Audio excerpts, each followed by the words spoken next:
I'm about to cube! It's the cubening! That's what they said when they released Minecraft for the first time, I think. Not this time, it's a different kind of cube. Oh boy, oh boy. Uh, it's been... It's been pretty stormy yesterday. I don't know if it's gonna be stormy today too. It just started to rain. So maybe I will need to stop streaming in a hurry. That might happen. Hasn't happened yet, but it will at some point. Which it's probably gonna make me a little bit mad. What else is new? Oh, brother. Brother. What a strange week, as usual. As it being a bad week. Well, it was not the best, that's for sure. Okay, I'm checking I have everything here. What about the music? Go with calm, nostalgic Pokemon music to clean your mind. It's time to clean the minds.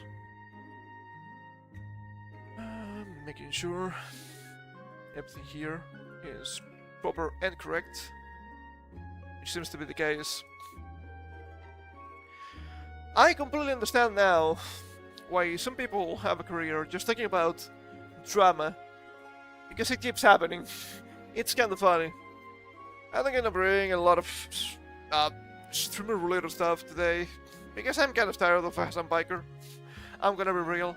Oh, look at this guy. He's in China, and he's getting BTFO'd by the actual Chinese communists. Wow, what a surprise.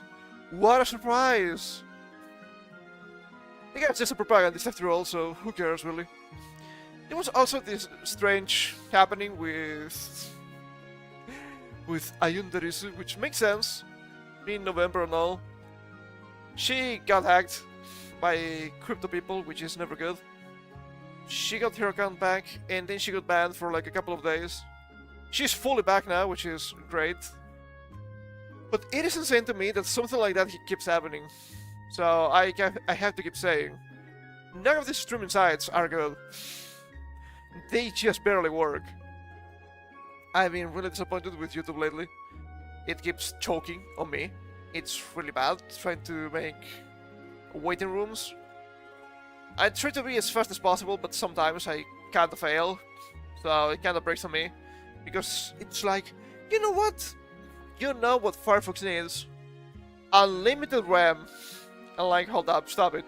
I do have limited RAM. What do you mean unlimited? Don't you think that might be a little bit too much? But I want more. And people told me that Google Chrome was bad. You haven't seen anything yet. It's really bad. It's been happening day in and day out. Not for today's stream, thankfully. I was more than fast enough, but I have to admit, it's been a struggle. Everything just jokes. It's pretty bad. You also have a lot of people getting banned or getting hacked, which is insane to me. It is my understanding that two-factor authentication doesn't work, which to me is a huge safety concern, because that should be working. That should be the thing that tells you, okay, you have a safety net, but if the safety net doesn't work, what are we doing here? That's a big problem. And I don't know, YouTube seems to be going into the biggest love route. Just Hollywood, just AI. What about the actual YouTube? What about the content creators? Creators, those peons, we don't care about them. They're nothing more than sacrificial pawns. It's just so annoying. And I don't understand why people crash out constantly with all of this. I do understand it, okay? You see the numbers, you see how everything is just collapsing under its own weight, and you're like, but it shouldn't be this way. And it's true, it shouldn't be this way. But it's YouTube we're talking about. It's the age of infinite Indians. Or just normal AI. I don't know which one is worse. It's been really rough. But I guess I want to start today mentioning something a little bit silly. Twitch, you're not getting scot-free, okay? Getting away scot-free. I was seeing some mention of people getting a little bit upsetty because apparently he has been cracking down on view botting, which, hey, that's pretty cool. I do appreciate that. I think that's in a positive. How about you crack down on every kind of bot? Well, maybe that's too much. So here we have Twitch support, and they also had their moments of glory this week. I will mention after this. In compliance with the UK's Online Safety Act, we're rolling out age assurance measures for users in the UK who want to watch content on Twitch with certain content classification labels that may not be suitable for everyone. This process helps ensure we provide a safe, age-appropriate experience for UK users. It's the Online Safety Act. Of course, it's making people safe. I have to remind people, maybe I don't, but I love to do it. First time this thing rolled out on Twitter, first thing to get restricted, or dare I say, censored. Riots against the usual suspects. Ah, that's racism. That shouldn't be allowed. I don't know. I do believe that extreme violence and raping shouldn't be allowed either. Maybe that's even worse. And here we have a reply from Sabi. I haven't seen this one. But it's really kind of funny, right? Okay, realistically, if it wanted to protect kids, block your site, giving you platform sexual abusers, harassers, terrorist sims who abuse their dogs, speaking of Hassan Biker, and ban people for weeks for calling a fat slob a fat. I think you don't need this A here, but it's fine. You could have also stood up to them, but you don't have a spine like 4chan. Imagine 4chan being the good guys. That's absolutely hilarious to me. I don't know how you get to that point. It doesn't make any sense to me, but once again, here we are. They don't care. They're just waiting to open their... spread their cheeks. So, oh no, this control, it's not on us, guys. It's the government. You creatures are so annoying. They also have a fantastic tweet about veterans for the US. It is my understanding that it was Veterans Day. It was the 12th? That was... When was it? Tuesday? No, Wednesday. My bad. I think I destroyed my tracking hold up. I was scratching my eye. Happens a little bit. I'll let me fix myself. And they were like, ah, but we stand with our veterans. Ah, they're so cool. And people were calling them out for obvious reasons. If you stand with veterans, why do you allow Frogan not only to stay, which at some extent it's just a whatever issue. Give me a second here.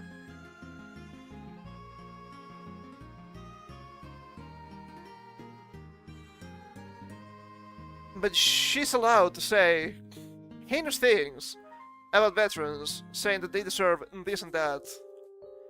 She had the audacity to say, oh, but I got banned because of that, which was a massive lie. She did not get banned because of that.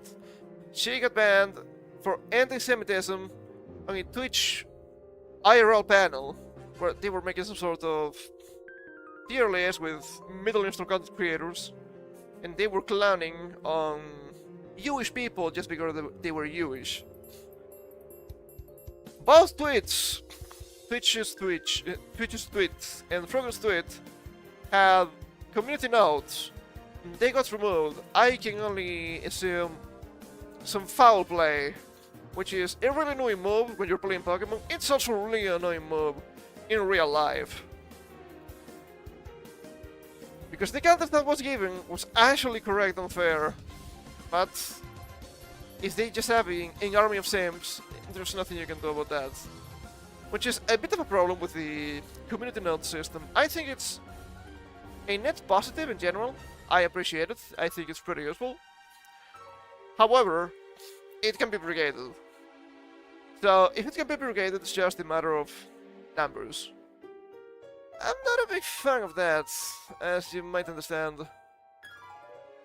Because, of course, it's always going to be foul play when we're talking about that. Okay, hold up. There we go. I don't know why, but I don't know if it's me choking while using my mouse, or if it's moving a little bit weirdly lately. I'm not sure. Doesn't help that my, I guess, mat, even though it's really small, a little bit of scuffs right now. You get deformed really fast, I don't like that. But let us talk about the cube! I'm gonna cube!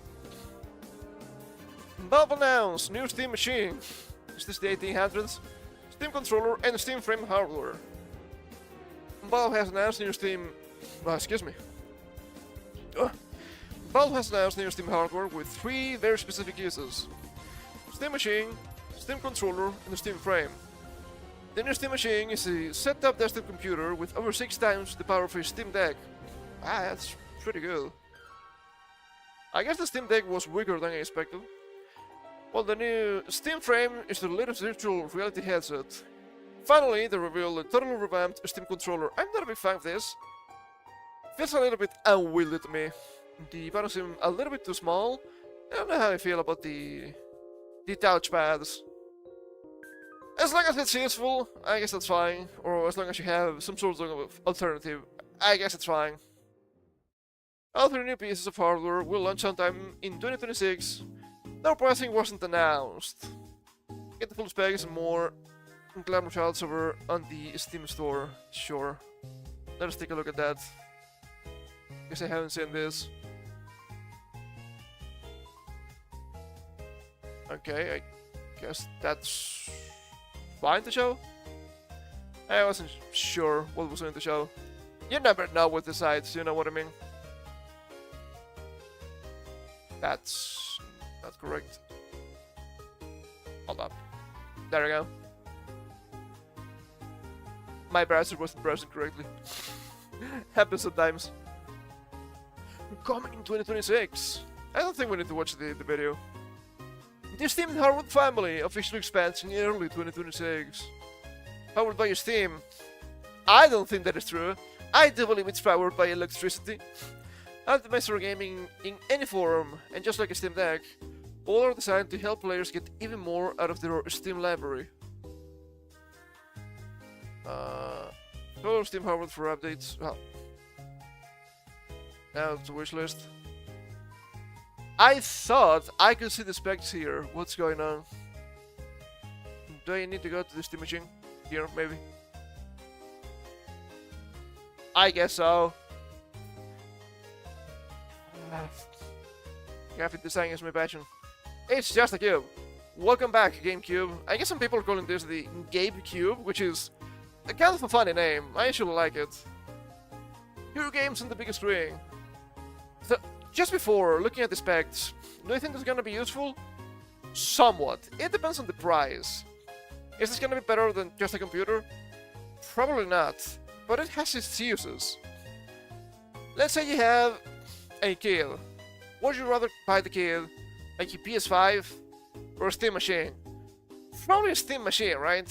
I think it's gonna be better on the long run. So, there's that.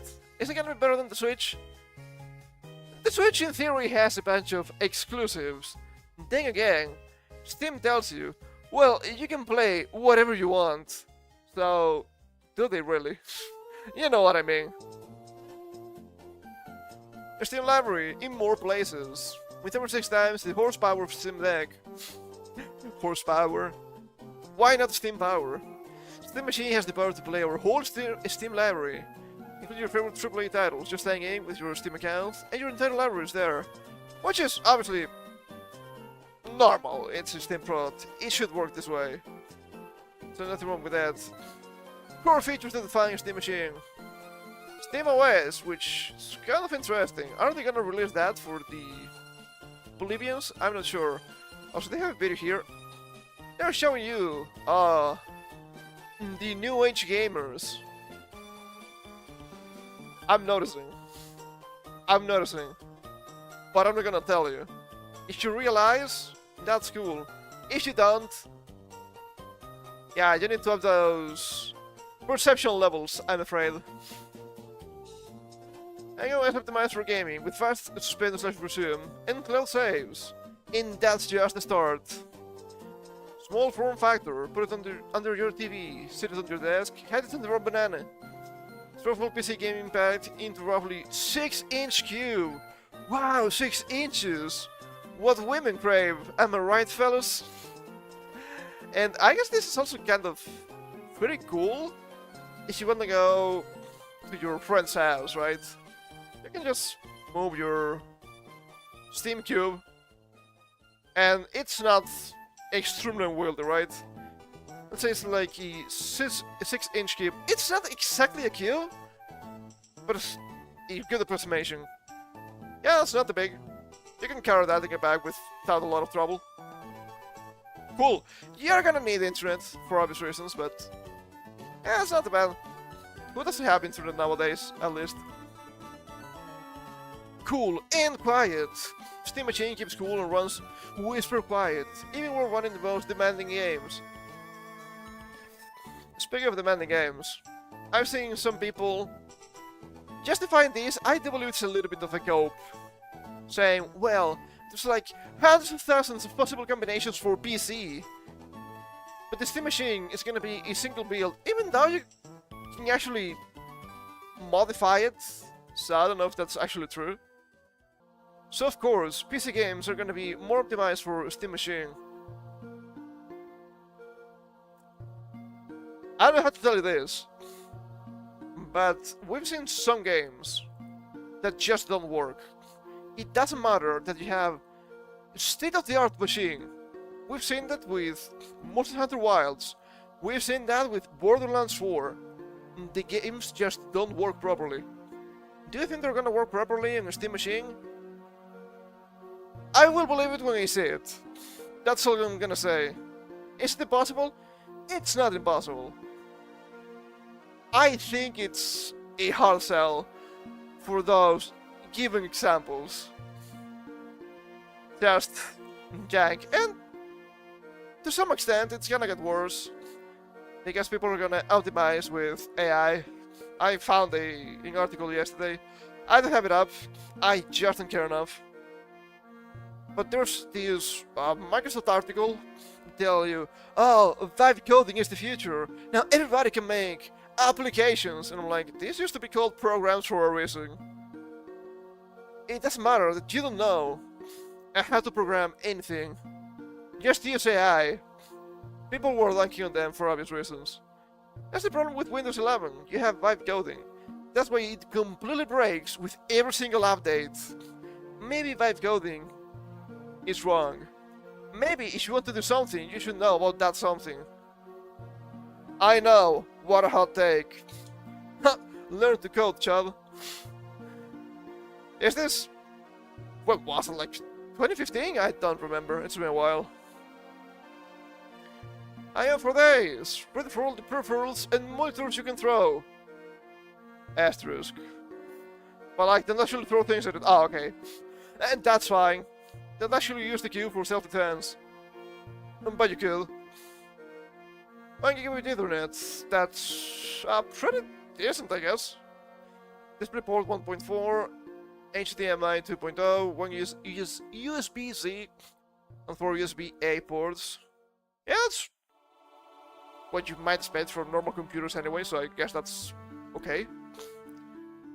I've seen a little bit of the CPU and GPU. They're semi-custom, so I don't know if they're gonna be good. They cannot be that bad. CPU and GPU, 4K gaming at 60 FPS with FSR, thanks to discrete semi-custom AMD desktop class CPU and GPU. I mean, if it's semi-custom, I do hope it's gonna be better, right? If not, what's the fucking point? Storage, available in 2 storage sizes. 512 gigabytes and 2 terabytes. But come with expandable storage by a microSD, which is pretty cool. I don't remember running around with DVDs, which is a little bit annoying. Micro SDs are just so tiny. You can carry with you like 5 in a tiny bag if you want. So this is pretty cool. The portability here is absolutely insane. Connectivity. It is to Wi-Fi 6E. I'm not quite sure what this is. I've never seen this before. Plus Bluetooth. Bluetooth 5.3 with a dedicated antenna. Steam controls wireless adapters built right into Steam Machine for direct pairing, which I guess makes sense. And power. No giant brick. Steam Machine's power supply is built right in. And from what I've seen, what the power supply is like 150 volts? Is it volts? I'm not sure. It's not as heavy as an actual computer, so that's pretty cool. It's also customizable. I've seen some memes with this. I'm seeing a Minecraft cube, which is kind of funny. So I guess that's okay. Of course, we need to see the price, right? People are saying, oh, it's gonna be 400 USD. No. There's no way it's gonna be 400 USD. But I don't think it's gonna be as expensive as a PS5. I guess we can expect about 500 at best. And at that point, sure, it's expensive, but everything is just as expensive nowadays. Is it really more expensive than PS5? Not really. Does PS5 really have exclusive games? They have like 3. Who cares? Unless you want to play something like Demon Souls, you will be fine. And this actually, as I said, I think this is actually great for teenagers. Not for the teenager to buy it themselves, but to be bought like as a Christmas gift. Would you rather have a PS5 or a Steam Machine? The big advantage of the Steam Machine here is that it is Steam. So even if you have just a low amount of money, and that's probably gonna happen if you're a teenager. God, back in the day, getting like a couple of games a year, whoa, make them count, right? You can be like, okay, but this is Steam. I can just go into the computer and see the sales, and you can be like, oh, but you can buy something here for like $5. Maybe a pretty good in the game, right? You might buy, I don't know if it's a good idea to play that with controller, but it's just an example. Oh, you can buy Terraria for like $2. Hey, that's cool. You might be able to buy a bunch of pretty cool games, even AAA games, for dirt cheap. Which is not really the case on PS5, I don't think. So that's pretty cool. Why are you not talking about Xbox? Xbox is dead. With this, Xbox just died. They were already having everything on PC, because it's Microsoft. This is just the final coffin on the nail. Completely butchered the saying. The final nail of the coffin for Xbox, so that's out of the window. And if you're a little bit tech savvy, you might be able to add some perhaps more exotic games. I'm talking about emulation. I'm talking about mainly other games, but in the case of Nintendo, it might be new games. I'm not telling people to pirate games. No, I would never say that. But in some places, sailing is known to be a long-standing tradition. Do what you must. I'm not judging. I think that's gonna be the niche for the Steam Machine, and it's actually a pretty cool niche to have. That way, you can also build a pretty decent collection of games from kind of a younger age with a reasonable amount of money. You don't have a bunch of free-to-play games, right?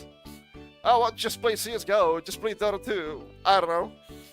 Just play whatever Gacha's Love is free-to-play nowadays. You get me. I shield for Steam because I think Steam is pretty good. They're not without flaws, I do understand it.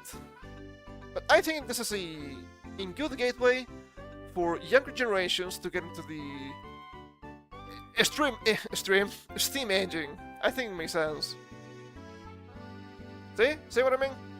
Oh well, this is supposed to be a streamer, I suppose. Might be streaming niche, actually. if you can delegate the processing power for the game to the machine and show it on your PC screen. It would be like a different version of having a 2 PC setup for streaming. I don't know how this works. I'm just a guy, I just have a single computer here, okay? I couldn't tell you how it works, I have no idea. But it could be a really interesting niche for that too. It could be interesting. Once again, it must have a decent price for that. Is that gonna be the case? God, I hope so. So this here, it's pretty compact. I think it's good. Oh, we have additional specs here. Hold up. So we custom AMD Zen 4 4.8 GHz.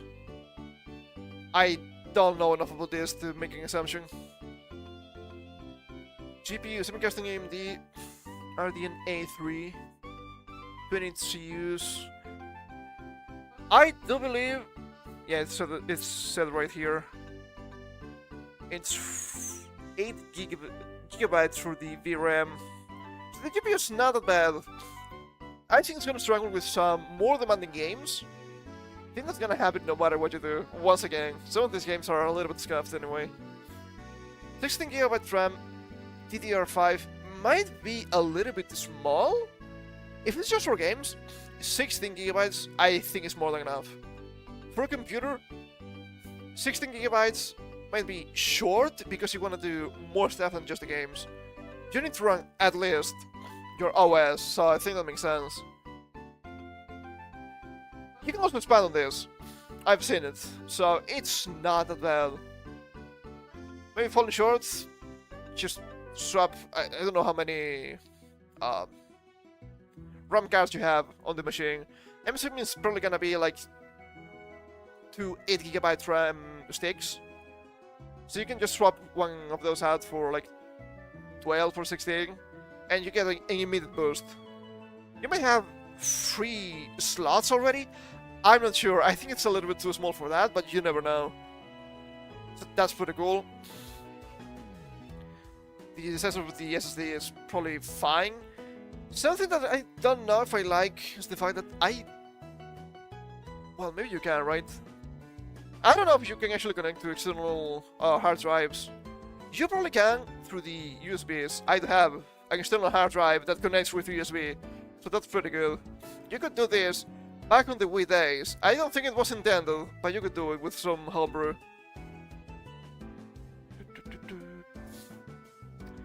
3.0 to 2.0 and 1.3.2 USB-C, that's fine.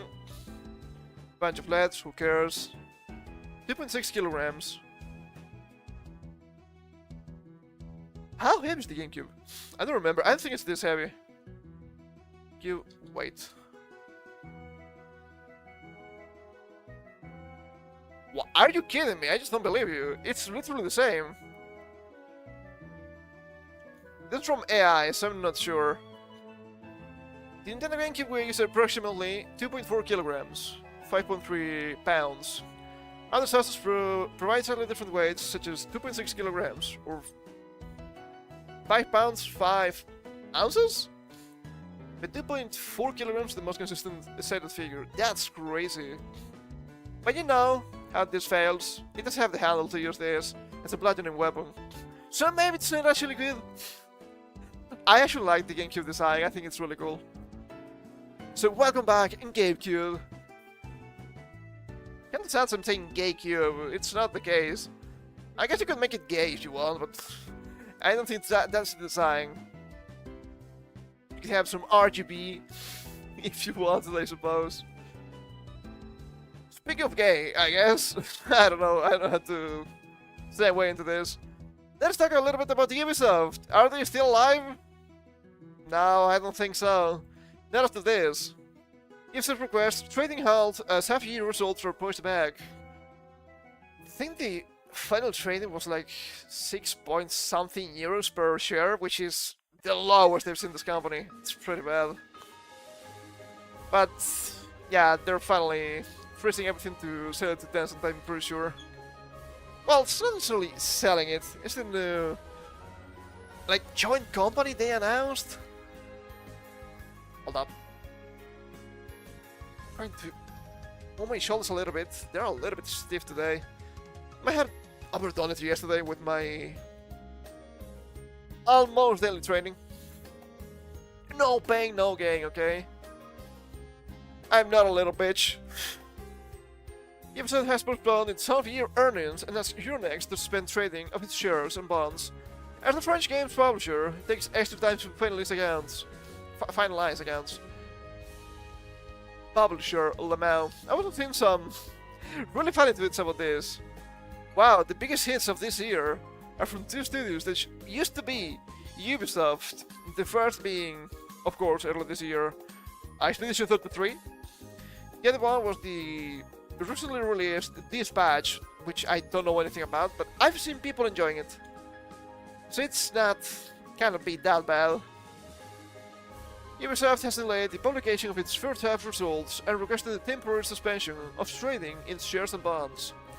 The French video game publisher said on Thursday night, the halt, which applies to Ubisoft's ordinary shares, corporate bonds, and 2 series of convertible bonds, came into effect when markets opened on Friday and will remain in place until Ubisoft releases the postponed figures in the coming days.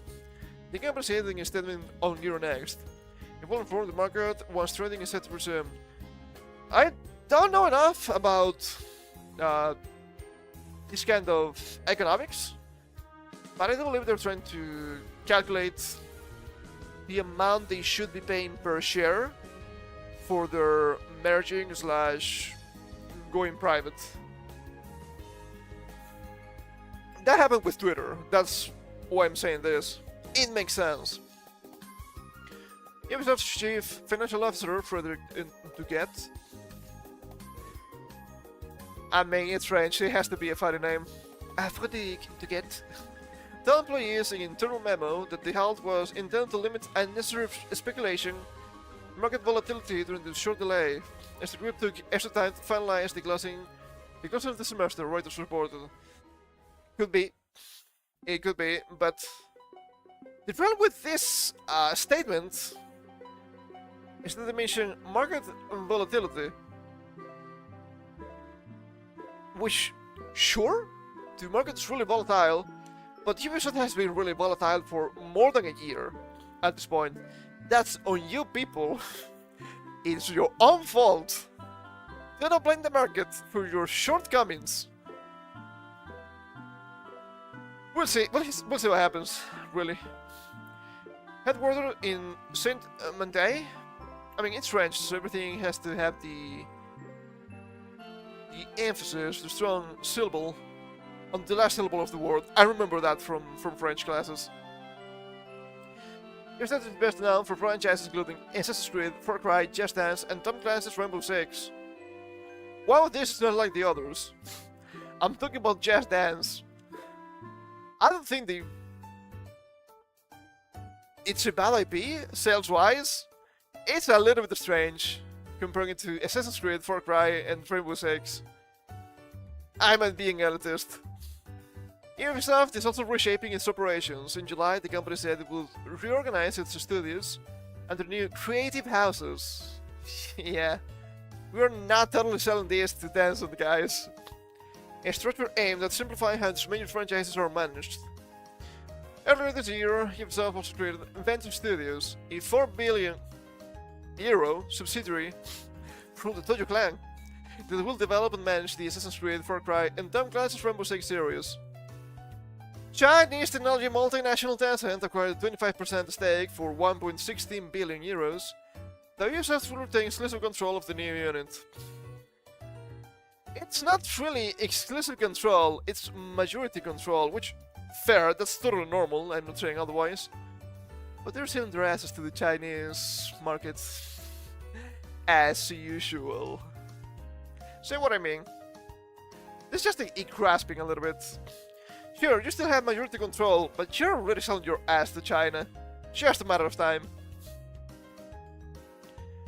Ubisoft shares have fallen 49% since the start of the year amid uneven sales performance and organizational change. 49% seems like a lot. It is a lot. It was not high. It was what, like I guess I can check this. Hold up. Soft shares. Okay, right now it's at 677 euros. Let's say 5 years. Yeah, it was at about 12 euro, which is not a whole lot when this used to be at more than 70.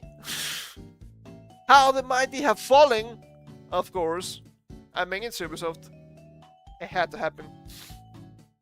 So many flops, way too many flops. It was a matter of time, I'm sorry. The company's most recent full-year results show net bookings down 20.5% to 1.85 billion euros. My bad, there was a billion after that. In fiscal year running from 2024 to 2025, although the group generated positive free cash flow and continues to reduce its fixed cost base. Positive free cash flow? I just don't believe you. It's Ubisoft, they have been bleeding money for years. It's nothing new. I do think they have a lot of debt. If that wasn't the case, they would be in this position. Especially because a lot of people don't mention this, and I think it's really important. But Skull and Bones has been a massive flop. Kinda similar to Concord, some people say. Because they spent on the same realm as Sony did for Concord, and they had about the same numbers. Some people say it was not that huge amount. It was still in the hundreds of millions. They're not making their money back. Especially when you see the updates. People don't even like the updates. Oh, look at this. A strong independent woman that doesn't need no game. What do you mean pirate game? What? Huh. I'm curious. You know what I mean. You know exactly what's going on. The first quadruple-A game. A massive flop. Thanks Ubisoft. Really cool. And to be fair, that game was released without any kind of fanfare, which doesn't really help if you want it to be successful. I only knew it released way after the fact, and you see, I'm deep into the sauce, so... What were they thinking? I have no idea at this point in time. Management said at the time that Ubisoft was entering a new chapter focused on streamlining its portfolio and reshaping its operating model. More recent trading data shows mixed momentum. First quarter net bookings fell 2.9% to 281.6 million euro, which percentage seems low, but that's a lot of money. With softer results from Rainbow Six Siege, which it's probably one of their better games nowadays. I don't see a lot of people complaining about it, so it cannot be that bad. By contrast, Assassin's Creed Shadows reached more than 5 million players since launch, and back catalog bookings rose 4% year-on-year. Continue engagement in titles such as The Division 2, Star Wars Outlaws. Ubisoft declined to comment due to its quiet period. Okay. There's a lot to unpack here, actually. 5 million players. What about the sales? They were not that good. Also, back catalog bookings rose 4%. That's not saying a lot, especially when you mention Star Wars Outlaws, which was another massive flop. I don't know. This feels a little bit of a cope. Could they be worse? I mean, yes. Are they doing great? Fuck no. So, do not be surprised. Do not be surprised. No comments here. What a shame. What a shame. Huh. Me Too trial for Ubisoft. Well, well, well. Would you look at that? How curious. What else do we have here? Let's get into another collection of funny articles about games. They're not really funny. They're just ironic, I suppose. Silent Hill F update 1.10 out now, adds casual difficulty and more. They're a little bit brief here with the article, but I think they're going to the point. Publisher Konami and developer New Bards Entertainment released a new update for Silent Hill F, adding a casual difficulty mode and more. The new update, version 1.10, is out now for all platforms and adds the aforementioned game's journalist mode, which gets unlocked after getting a game over several times. New Game Plus and other things were added to. I mean, New Game Plus is always good, right? And you don't have to pay more for that. That's not happening with Like a Dragon. I want to clang on them, because why would you do this? But at the same time, this might be one of the limited times when this is potentially justified. But video game journalists are so stupid. Yes, I know. But my argument comes from the fact that Silent Hill F, for some reason, is a Souls-like, instead of being just like the other Silent Hill games. Somewhat mystery, somewhat horror, somewhat, to some extent, action game. So, it's a big change in the formula. So, it's a bandit fix for a design change. Not necessarily because I agree with games should have casual modes. I'm not sure, I don't even know if the game is difficult. But it's really funny when you see people talking about different builds in a Silent Hill game. Not everything should be Souls-like, okay? You can have action games, you can even have action RPG games without them being Souls-likes. But since Souls-likes are the thing now, everything has to be a Souls-like. I do have Souls-like fatigue, okay? I say that, but I might get into the game and enjoy them. It's not hypocrisy, it's... We can have everything, okay? We could have everything. In theory. And now it's time for us to get into the not so funny, but it keeps happening. This is from Exit Games. Let me move this a little bit so we can see it properly. That's not correct. That's not correct. There we go. This one. Corpse Party. I don't know if you can stream that on Twitch. It used to be on the ban list. I think it's allowed nowadays. I don't think it's a game for me. So, since it's not a game for me, nobody should be able to play it, right? Thank you, March. Pretty cool. I'm not a guy. Of course, I'm making a joke here. Then again, that's what's happening. Corpse Party fans, we know how much you were anticipating the release of the Corpse Party Tetralogy Pack. 4 games. I thought there were like 2 at most. Though we previously released entries in the Corpse Party series on console platforms and digital storefronts in the West, we were informed that the contents of several games in the tetralogy, it's not a word you see a lot, so you struggle a little bit, did not comply with current platform guidelines. God fucking damn it. As a result, we are unable to release these games as intended and have subsequently cancelled the physical release of Corpse Party Tetralogy Pack, as well as the digital offerings of previously unreleased Corpse Party games featured in the Tetralogy Pack. The game might not be for me.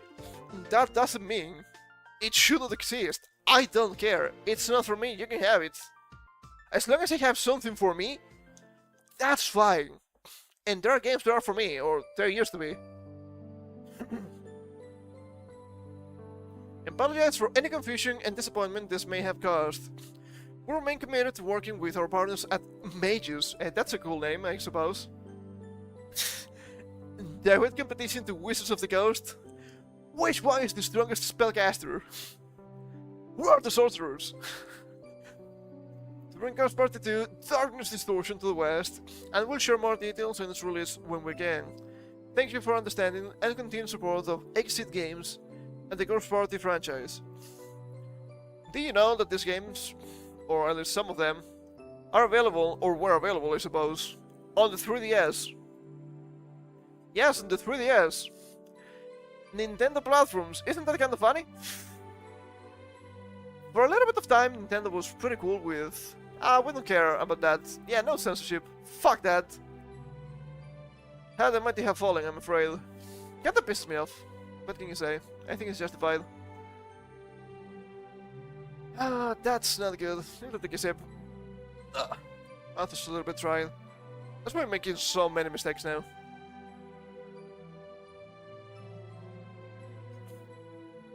And I guess there's a silver lining here, right? We can see the first reply. Just to let everyone here know, the Japanese version of the Tetralogy pack features English language. It is very easy to import the physical copy, or set up a Japanese eShop account to buy it. Which is an alternative, I suppose. This reminds me of the Super Robot Wars games. Not a lot of them made their way to the West, but it is my understanding that, I don't know if every single one, but most of them had an English version on their Japanese release. So you can just import them, which is always kind of cool if you're into that kind of game. They have some really strong fans. But wait, there is more. Japanese blackjack-based RPG denied Switch release in the West after launching without issuing a Steam and PS5. Characters flagged as children. Thankfully, launching without issuing a Steam, because Steam had some strange bias recently against spicy content from Japan recently too, which I do not approve of, because you people have literally porn games on the platform. So, porn West, whoa, that's so cool. Spicy Japan, because sometimes it was not even pornographic. Nah, that is disgusting. That's so stupid. I have to admit that blackjack-based RPG sounds hilarious. I would like to try it. I don't know if I would like it, but it sounds hilarious. Also, the UI reminds me a little bit of this Gaia, especially the fonts. Brave X Blackjack has been barred from releasing on the Switch in North America and Europe, according to publisher Raiden. That's cool. That's cool. That's what I want. More censorship. Ah, fucking Christ. Publisher maybe it's supposed to be right on, right? Not right on. I'm gonna say right on. It makes a little bit more sense. Maybe since it's Japan, it may be Gideon. I have no idea. Can I look up the katakana for this? Publisher Gideon. Do you have a Wikipedia page?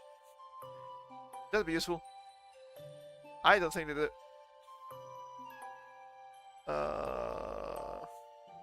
Wikipedia? No. Nothing related to that. What about Gematsu?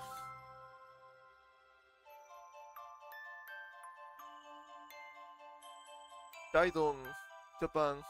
Supposed to be right on. It's English. Okay. Cool. Cool.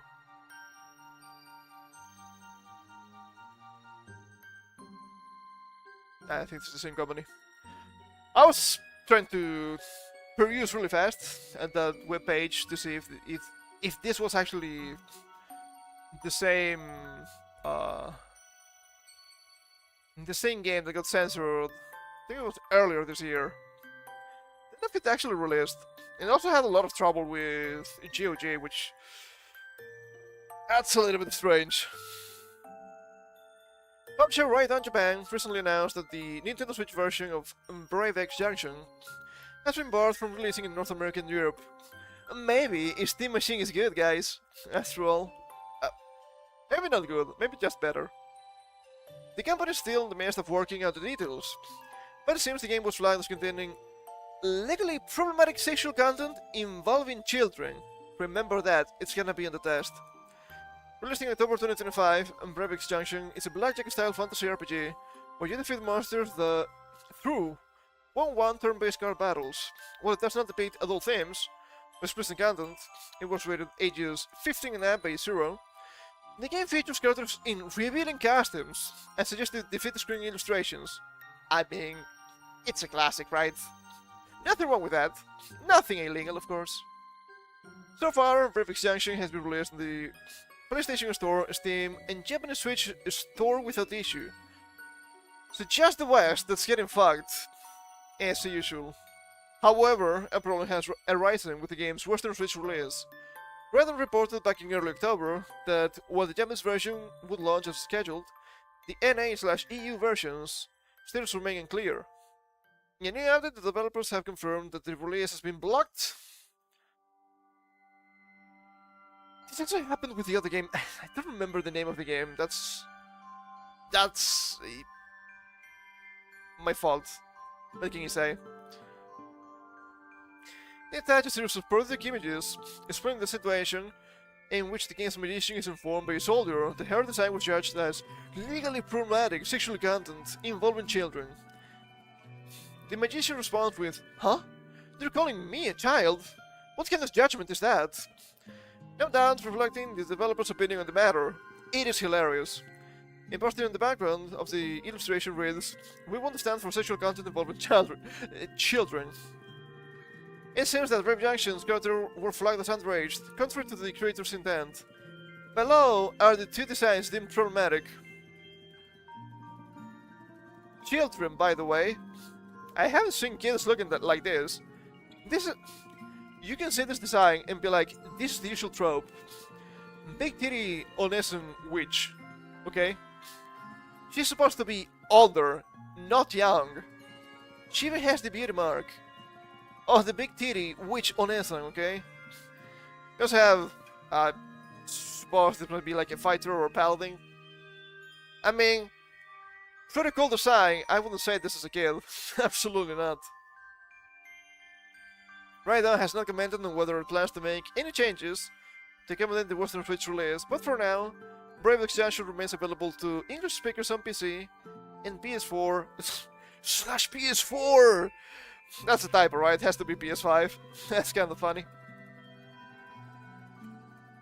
Maybe we're onto something with the Steam machine. Guilty, Tansai. No, not like this. That's pretty funny. That's pretty funny. It's a 35-year-old kid. How dare you do this? Just plainly hilarious. But once again, it keeps happening, so I don't know. I'm a little bit tired of this nonsense.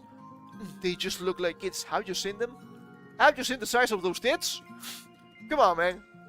Don't be stupid. As I have here, what is this? Okay, this is a little bit hilarious because we get before we get to something a little bit more strange and a little bit more dangerous, I believe. Let's go back to Sony. Let's go back to the West for a little bit. Sony cracks down Concord custom servers, issues DMCA takedowns on gameplay videos. Concord is back. It cannot be back. It's not allowed. I wonder why. I don't think they're going to re-release the game, but at this point you never know. I don't think they're gonna make their money back. Sony has started removing YouTube videos showing Concord running on fan-made custom servers, raising new questions about how far the company will go to shut down the community revival.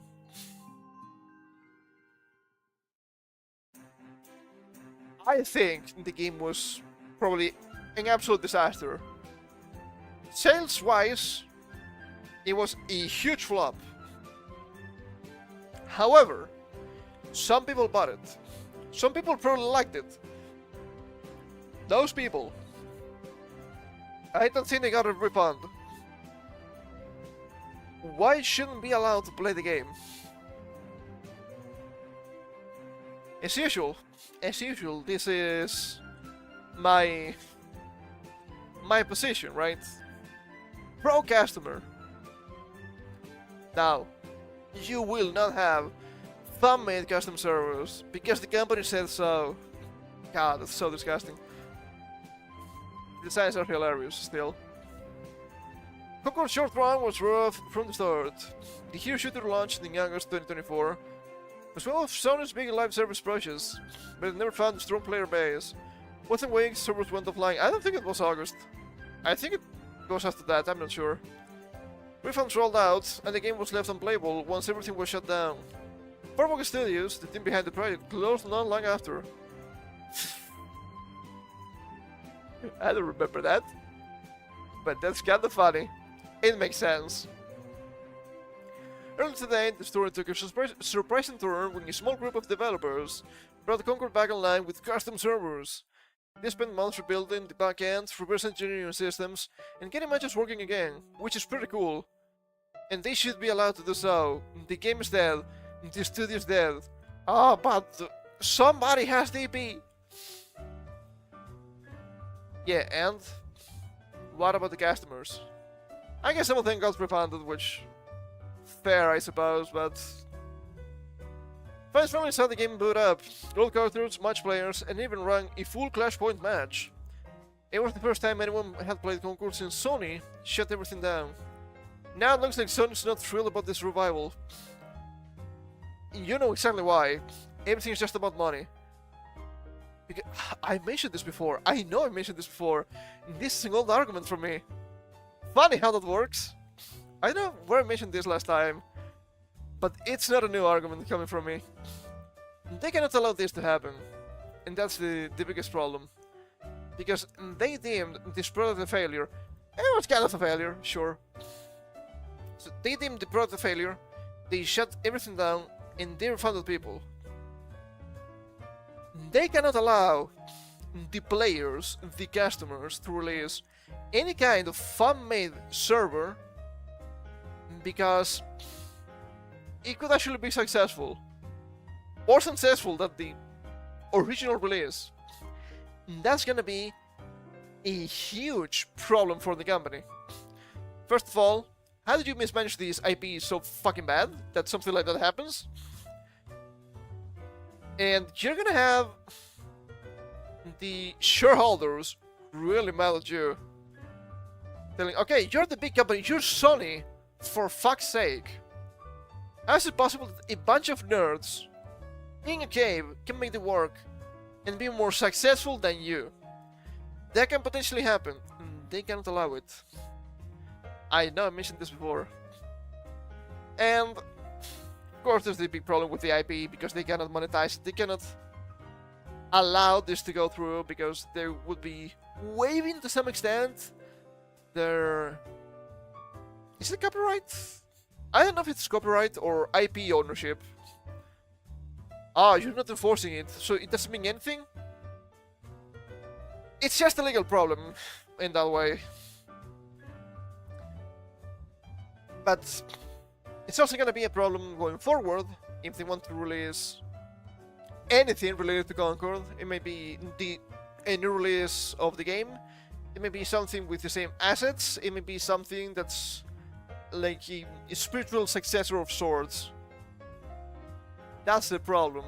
That's why they cannot allow this kind of competition. It's really funny, but it's also really annoying. Sony similarly removing custom server gameplay from YouTube. Shortly after the project gained attention, the 2 main YouTube videos from the original devs behind the project showing Concord running on these custom servers were hit with DMCA takedowns. I don't think that's fair. I don't think it should be a DMCA takedown. Takedowns were issued by Mark Scan, the same company responsible for many of Sony's recent copyright enforcement actions. Because it's not really about copyright, right? Not what you're showing. You're trying to hide something that has to do with your IP, but what they're showing, the video itself is not copyright infringement, as far as I know. Because you sell the product, say it's on you. It could be. It's reasonable that it could be. Plausible deniability and all that. Videos from the OG release. We know it's probably not the case, but still. For anyone unfamiliar, Marcus Gang is a digital asset protection firm that sends DMCA notices and monitors online content for large clients. The company has a long record of acting on Sony's behalf. Past cases include DMCA strikes tied to Sony Music. Okay, that makes sense. It's music, it's completely different. Removals involving all television footage claimed for Sony, and multiple takedowns connected to, of course, the Sony Interactive Entertainment products like Bloodborne Remake and multi-game footage. Bloodborne Remake is absolutely beautiful. I love remakes for games. This is not an actual video, it's just the image. Video unavailable. In other words, when Mark Scan shows up, it usually means Sony is behind it. This lines up with what happened here. As of right now, the takedowns are all focused on YouTube gameplay videos. And the custom server print itself, they're probably filing a cease and desist. As usually the case, we've seen Nintendo do that time and time again. It's not surprising. Brad, one of the devs behind the Concord project, posted a short update in the Concord Beta and Delta Discord, saying, "Due to warrant legal action, we've decided to post invites for the time being." Completely reasonable. And that also happens with private servers for MMOs. I think it's Turtle WoW that's having some trouble nowadays with Blizzard. Hey, check this out. They're adding actual content. Unlike Blizzard, that they're just adding more currencies you can pay for. Yay! Hilarious. It's important to note that the team has not received a direct DMCA notice from Sony or Mark Skang for the actual custom server project. So far, all action has targeted the YouTube uploads, not the code or the development work. For now. It's happening. It's coming in hand, and you know it. What do you think about Sony stepping in this fast? Should older live service games be allowed to come back through community projects? Yes. It's always been my stance. Here's the expected outcome when a publisher posts the blog. Let us know your thoughts in the comments below. This is pretty much stop killing games to some extent. It's fine if the company stops giving official support and having official servers for a game. I think that's completely reasonable. The thing is, that shouldn't be a gateway to you completely destroy the access to your product. That's always been my issue. That's always been most people's issues with these kinds of games. So I think having private servers completely justified.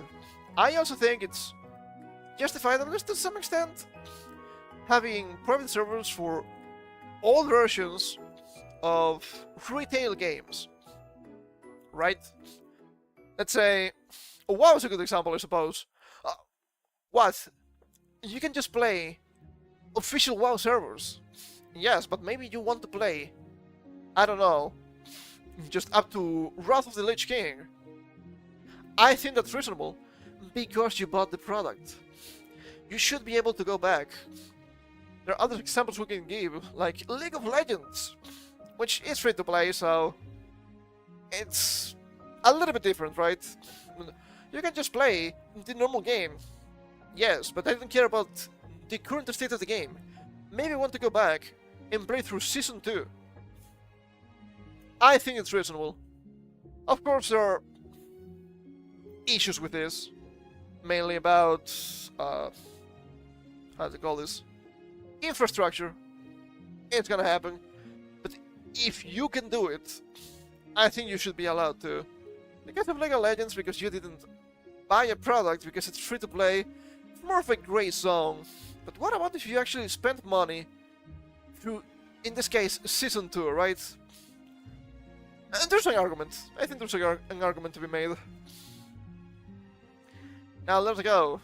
There's something really strange that happened this week. It has to do with games. A lot of people have been talking about this, but reality might be different from what they are telling you. I did a little bit of research on this. I'm still unsure, but I think I know a little bit more than your usual nobody on YouTube. Oh shit, that's so bright. Cigar, do not redeem. The Norwegian man charged over possession of controversial Japanese visual novel. Dorito no Sekatsu. which is from like 2015. A lot of people are saying he's gonna get jail time because he played this game. I'm not sure if that's actually the case. Let us read. I'm not quite sure all of the information we're gonna get from this article, but I do have additional things to say. A Norwegian man has been charged for possessing a Japanese visual novel that authorities classify as illegal abuse material under national law. Lame, if true. It's fiction. It's 2D. It's fine. Oh, brother, I don't speak Norwegian. I don't know how to read that. I don't think that's just a normal O. But I don't know. A 24-year-old resident of Sør-Rogaland, I think they roll their R's, right? I'm not sure. Sør-Rogaland, Norway, is now facing serious legal trouble after police discovered he had unloaded Dori to Noseketsu, better known internationally as Life with a Slave. I thought slavery was cool, what happened? Aren't we fans of Palworld? Hold up. Not quite the same. Even though many players treat the game as an emotional visual novel, Norwegian authorities consider it criminal content due to certain depictions involving minors. Minors, by the way, it's fiction, it's fine. You don't have to like it, it shouldn't be illegal, as long as it's just fiction. If you've never heard of the game, it's a 2015 Japanese visual novel developed by the Dungeon Circle. Freakily charming! Accurate name. You basically follow the story of Sylvie, a young girl rescued from an abusive owner, and you guide her through recovery using daily interactions and branching choices. The issue. Stakes of the game's 7 modes include sexual content involving a minor. Because of that may seem like a niche visual novel to some players. What might seem like a niche visual novel to some players is treated very differently under Norwegian law. It is fiction. You don't have to like it. You may think it's suspicious. It's not actually illegal content. It shouldn't be actually illegal content, I should say. If it's actually illegal in Norway, that law is stupid. I know this would be like also the same kind of illegal in Australia. I also think it's stupid. The man claimed he only played a non-sexual version of the game, and surprisingly, the court did accept his explanation.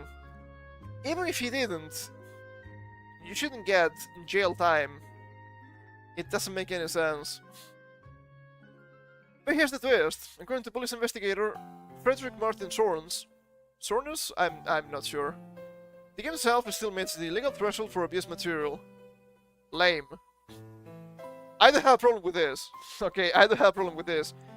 It's fiction. There are a lot of things in fiction that will be illegal in real life. Sure, you're not going around killing people, but you're not gonna catch jail time for killing enemy players on Call of Duty, for example. That doesn't make any sense. It's fiction. You should be able to use fiction to explore the darkest corners of the human experience. Better use fiction, which is a controlled and not real environment, than actually going out and committing crimes, or I guess more feasible, going out of your way and trying to look up actual illegal content. I think that's reasonable. Speaking to Norwegian outlet Aftenbladet, Bedexarto, this links to an article, but when you open it, it just leads you to the main page of the Exarto. So I think they deleted the article. Some said the content depicts sexual acts involving individuals under 18 years old. It's a fucking picture, my guy. It doesn't have an age. It doesn't have an age. It's the picture of consent once again. It's so fucking stupid. It's the brain dead discussions you see week in, week out. Constant, stupid people talking about this on Twitter. Oh, but it looks like a kid. It's fucking fiction. It's not real. It's anime. It's fine. Because those same types then actually protect actual pedophiles. That's the problem. It's not that they're holier than thou. which I would understand if that was the case. Now, they're blaming fiction and then protecting the actual criminals. Make it make sense! Making it illegal regardless of what version was accessed. Sure thing, pal. The case didn't start in Norway, though. It kicked off after the US National Center for Missing and Exploited Children flagged an IP address linked to the man, prompting Norwegian authorities to investigate. When police searched his residence, they found the game on his computer, along with additional illegal files leading to a full criminal charge. First time I read this, I was like, okay, hold up. If you're considering this game illegal content, what kind of additional illegal files are we talking about? Like, actual CP or just 2D bullshit? From what I've seen, it appears to be actual CP. If that's the case, yes, this guy is an actual criminal for having those files, okay? He apparently was also distributing them, which is even worse. Has nothing to do with the game. The game itself, on its own, it's not gonna make you a criminal. It shouldn't make you a criminal. It's just fiction. Then again, it has been sensationalized a little bit too much. I do agree that their love for the game's just plain stupid. But apparently this guy was also trading with actual illegal content. Another investigator, Eric Hagen, described the game as a vulgar Tamagotchi, emphasizing how easily accessible it is online. Brother, there are way worse legal games, okay? And this game is not even illegal, but it would be... What I'm saying is that are even worse games that would be illegal under your law. Is it Hagen? It's probably Hagen, right? Hagen also pointed out that some Asian regions have far more permissive laws regarding animated content, which is why the game remains legal in several countries. But in Norway, even fictional depictions involving minors fall under strict abuse material regulations. I have a problem with this, because this is not true. Even if the law says this, it's not a fictional depiction involving minors, because it's not an actual minor, because it's not an actual person. It's a fictional character. This would make sense if the fictional character was directly based on a real minor. Yes, I think that would be fucked up. I'd say that's probably illegal. I don't think that's the case. That's the problem. And I understand when Americans push back on some laws that try to have similar wording, like what happened in Texas. In theory, if we go by the definitions that these laws have, they would never attack fictional content, actual fictional content like this game. But as we see, it's happening in Norway. There might be some caveats about Norway law, okay? I don't know, I'm not an expert, I don't know anything about Norwegian law. I don't even speak Norwegian, I couldn't look that up even if I wanted. I would need to trust translations, and you probably lose some nuance because legalese, right? But you know exactly what I mean. It is a big problem. That's why the 24-year-old now faces a potential sentence of up to 2 to 3 years in prison. Prosecutors, however, stated that such a maximum penalty is unlikely due to the slow handling of the case. Still, this isn't an isolated incident. Norwegian authorities recently sentenced another man to 3 months in jail after finding similar illegal sexualized games and videos on his phone. And this is gonna get worse with digital ID, by the way. You have no games, we don't like them, therefore, you're going to jail. I was about to ask, are we stupid? I think we're way past from that point. Yes, we are. We are really stupid. I'm sorry. There's no fixing this. It is that bad. And a lot of people have sensationalized this. Oh, the guy is going to jail for having the game. Apparently that charge has been dropped, from what we're seeing here. The girl did accept his explanation. Once again, I don't think it got dropped because it was just a game, but because it was the non-sexual version. It is fiction. That should never happen. But he's probably gone to jail because he actually had truly illegal content. Calling it content feels extremely wrong. But you know what I mean. Actual pornography. No pornography. That's not good, for obvious reasons. I'm never defending that, okay? I had to look into this because, yeah, I'm seeing a lot of people talking out of their asses, which is a disservice to the situation. Because at the end of the day, it's gonna look like you're defending an actual pedophile. Now, I'm attacking a specific law because it's trying to criminalize something that shouldn't be illegal. Even though the guy is actually a criminal for a different reason. Having nuance on my internet, on my rage bait app, that's not allowed. That's kind of the problem, isn't it? Let's talk a little bit about movies, shall we? This is really new. This is just released like 5 hours ago. Unofficial footage of the live-action Zelda movie appears to have surfaced online. The clip shows Bo Braggason in her Zelda costume on a New Zealand film set. And this appears to be Impa, from what they say. She looks a little bit Asian, but it's hard to tell. I mean, it's probably the... I was about to say...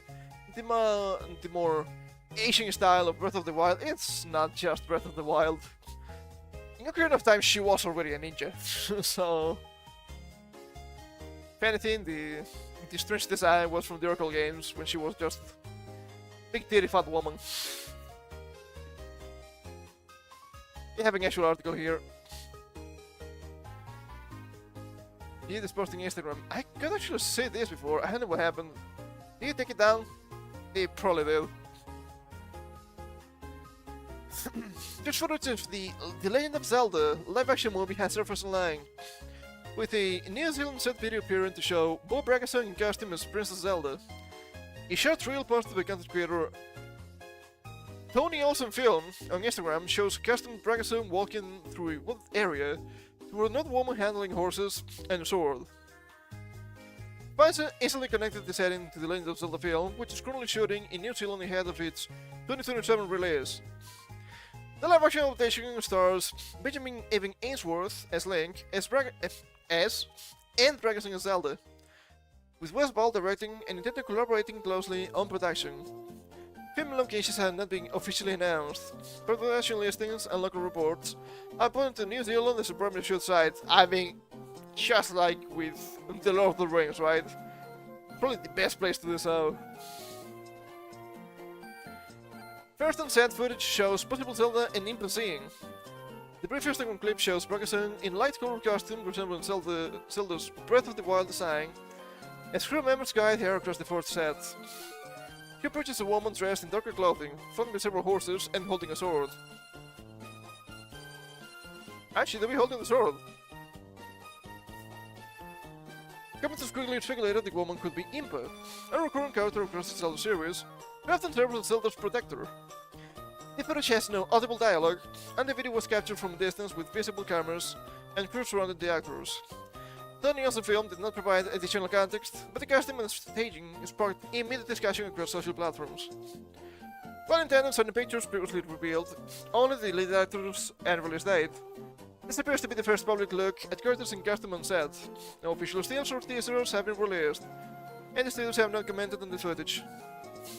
Yeah, of course.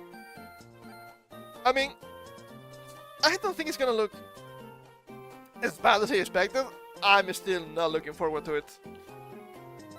I think it's gonna be potentially kinda bad, because why would you do live action Zelda, of all things? It doesn't make a lot of sense. I'm gonna be that guy, it doesn't make a lot of sense to me. could have been animation, it could have been like 2D or 3D animation, and it could work well. There's like a couple of short videos. That's kinda loud. And there's no actual dialogue, we don't really care.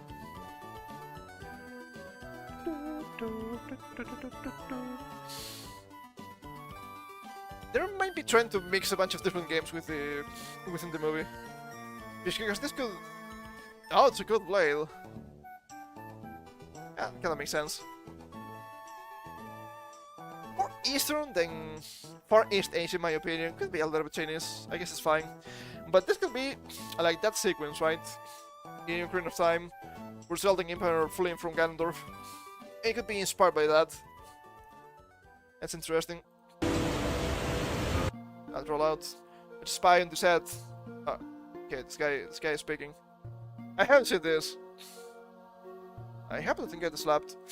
It might happen. Let me stop the music for a second. Listen to this guy. I hope it's not too loud. Dude, we're watching Legend of Zelda.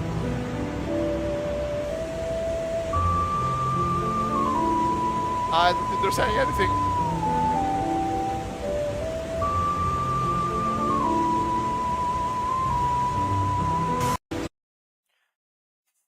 Whoa, we're watching. Okay, cool.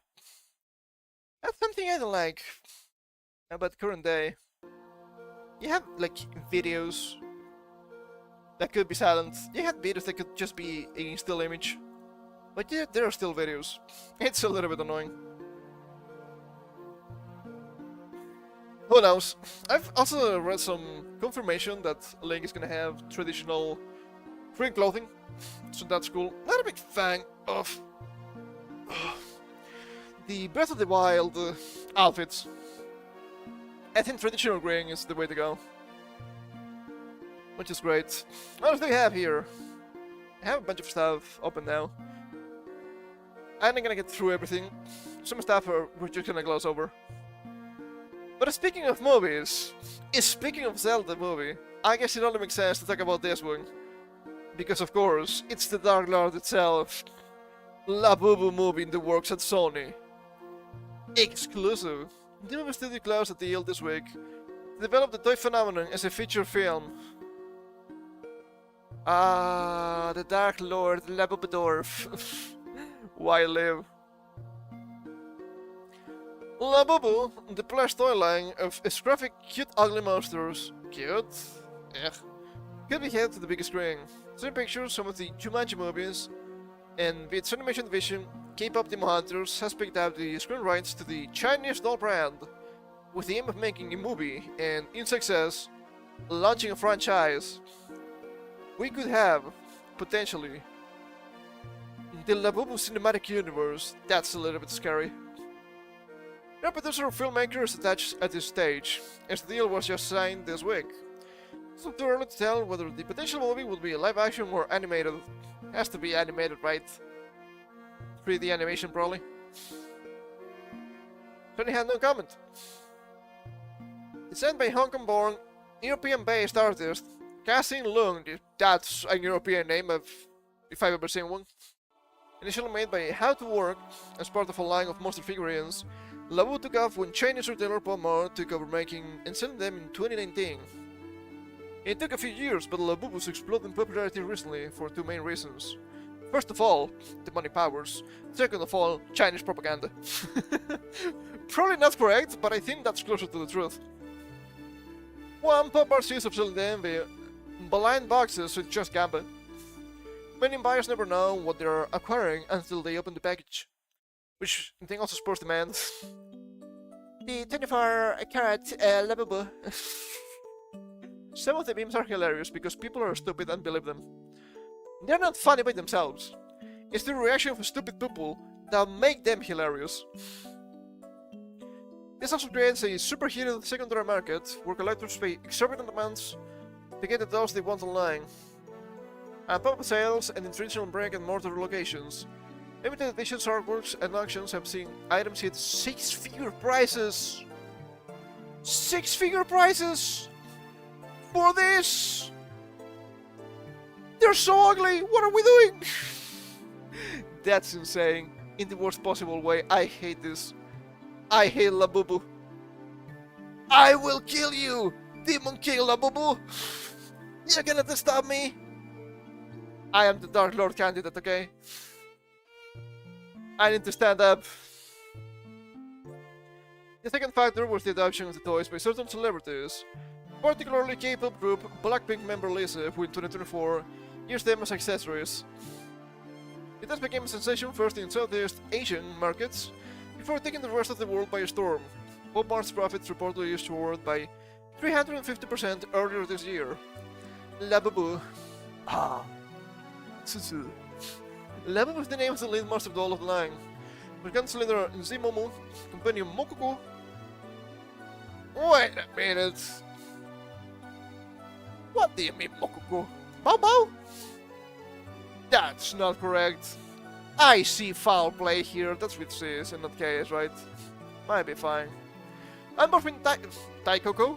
Hikoko? This has to be Tai, right? Scatters among others. Maybe too soon to tell if Labubu will fall into paths such as Beanie Babies, or something longer lasting such as Hello Kitty. You wish. You wish you can compete with Hello Kitty. Stop it. Isn't it falling in popularity already? I'm not sure. I hope so. I might be coping. Who knows? But one challenge with Project inspired toys, and the last decade in particular has seen an inverse, with toys and inspiring movies. The Lego movie, released in 2014, was perhaps one of the first brand names without an already created storyline, robbing characters to see a successful major studio production. That's kind of a stupid movie. It was not the worst, I guess. Generating critical acclaim and box office, ka-ching! More recently, Barbie accomplished a similar feat, generating over $1 billion USD at the worldwide box office while navigating Oscars nominations. The Barbie movie that was carried by King. That's really funny. This week, Sony and Mattel Films announced they were developing a feature based on Viewmaster. I don't know what that is. What is Viewmaster? Hold up. Viewmaster.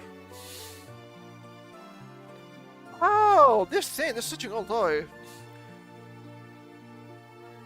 It looks like a Polaroid camera, but you have like a set of pictures you can cycle through to see stuff, I suppose.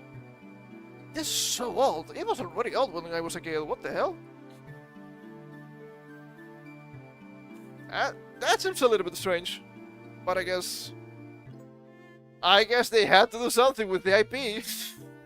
They keep doing that. Not a big fan of it. But it's just AP shenanigans, probably.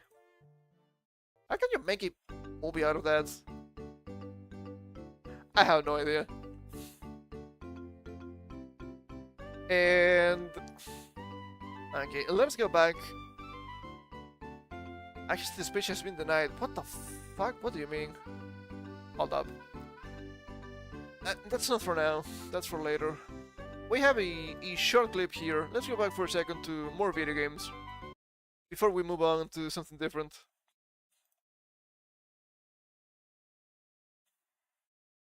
Apparently, we have a trailer for Metroid Prime 4. We have people having some strong opinions about it. Okay, you're moving about it. I don't like you. Stop it. Look, say what you all want, but bro got me giggling already. Miles is alright with me. 20 seconds of pure dread. Bear with me. Oh! Whoa! You are sneaky quiet, you know that? You're alone, on a planet, with no hope of survival. But you're also not sitting next to Phil anymore in that cubicle, so... win? Oh! Oh, brother. Oh, brother. This is the most soy lineal thing I've seen in a video game. That's insane. It's pick Reddit, and people are defending this. Some people are defending this for the wrong reasons, because even journalists are pushing back against this NPC. He looks so fucking ugly. Look at this guy. He's supposed to be Metroid, and you have miles from accounting here. Also, this is the annoying NPC that goes around with you, giving you constant hints and constant tutorials. Of course, he has yellow armor. This guy is yellow paint incarnate. There's also a tweet about this. We should read through it a little bit. From Kiwi Talks, Chris Riley, I don't know who this guy is. So I watched the overview trailer and a few previews for Metroid Prime 4. The game looks amazing. The music, art direction, and gameplay look stellar. I don't know about art direction because NPCs look too human. I was expecting something a little bit more anime, but you know, that's just me. The $100 million plus budget was put to good use. I know OG Metroid fans are annoyed by NPCs being in the game, especially Miles Mackenzie, the guy we just saw. But the reality is the days of Samus being completely long, like in Super and Prime 1, are over. You're never going to see a Metroid game like those again. Every game going forward is going to have at least one NPC. You are never going to see a Metroid game like those again. So you're never gonna see another good Metroid game again. What a shame. Truly shameful, honestly. The budgets for these games are starting to get so large that they need to appeal to a wider demographic to justify the cost, especially with Nintendo expanding into films as well. That's a skill issue. That's a skill issue on you.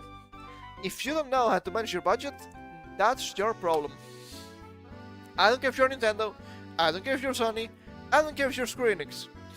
If you don't know how to manage your budget when you're creating a game, it's your fucking problem.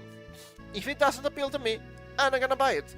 I wasn't probably gonna buy this anyway, because I didn't play the 3 games either, right? So, it's a bad idea starting from the 4th game, perhaps. But you post cringe. You're gonna lose sale. What can you say? My case is annoying as fuck, but so was Zelda in Breath of the Wild and Tears of the Kingdom, and her voice acting was horrible. In English. I bet in Japanese it was way better. Think Japan is better? It usually is. Cannot blame me. Nintendo's biggest weakness has always been voice acting and dialogue. What are you talking about? The voice acting in the new Pokemon game is so good. What voice acting? Yeah, that's a joke. Granted, I think Prime 3 is still better than most in this regard. Watch the overview trailer if you haven't already. This help you some of the previous concerns regarding Samus being accompanied throughout the whole game. Some people said the NPC would be only for the beginning. Now I'm not so sure. Might be different NPCs. You never know. Funny. Funny in a really bad way, as usual. Okay, let me hit my browser for a second. What's going on here? What? What do you mean access denied, you piece of trash? Probably reloading on its own, which pisses me off. Pisses me off a little bit. Because there's something I want to get to. Is this... Ah, this is not long. That's good. Speaking of digital ID, we're moving on from video games. Speaking of digital ID, Apple launches new digital ID for passports. But should you use it? I'm gonna tell you right now, no. It's probably a bad idea. And now being attacked with data breaches, which is also another problem. Tech giant Apple has rolled out its new digital ID feature, which allows users to make an ID in the Wallet app using information from their US passport. Wallet app, by the way. It's even worse than it looks. What? Are you saying no words you cannot pay? Is this China? Not yet. But it's coming. As I said before, it's gonna be like China, but more retarded. With the launch of Digital ID, we're excited to expand the ways users can store and present their identity. all with the security and privacy built into iPhone and Apple Watch. The security of mobile devices, it doesn't exist. I don't care how secure you claim them to be. They're not. They never are. Yet for barely Apple Pay, an Apple Wallet vice president said in a statement. Barely added that the team came up with the digital ID after seeing how many users liked the 2022 feature that let users add their driver's license and state IDs to their Apple Wallet on the iPhone and Apple Watch. You cannot tell me Apple users are human. They're nothing more than cattle. Tech cattle. God damn it. Like those stupid people that have the special electronic chip with their government information. How stupid can you be? How stupid can you be? How many cautionary tales do we have about do not sell your ass to the government? And yet here we are. It's endless. Make it stop. Stupid people. Some Twitter users are actually right. Some humans are born to be slaves. Are we sure slavery is that bad? I'm not so sure anymore. 12 states and Puerto Rico. 12 states and not Puerto Rico, that's kinda funny. Allow residents to add their IDs to the wallet, according to its website. Digital ID will do better testing and Transportation Security Administration checkpoints in more than 250 airports in the US for in-person identity verification during domestic travel. Future ID usage will be tested soon, though Apple did not provide a timeline. I understand that for now this is just optional, this is just Apple. It's coming to Android too, as we've seen things do in Europe. Pretty cool, bunch of fucking idiots. Is there a way to push back at this? Yes, you can just stop, I suppose. You can just not have a phone if you want to. You can just, to some extent, try to ignore some of these apps. To some extent. But I do believe it will come some point where you will have some sort of mandatory electronic chip on your body. I don't think you can run away from that, which is also a little bit scary. For different reasons, sure, but yeah, it's gonna happen. I don't like it. I'm not a big fan of that, but it's happening. It's gonna happen. Oh, brother. Hold up. There we go.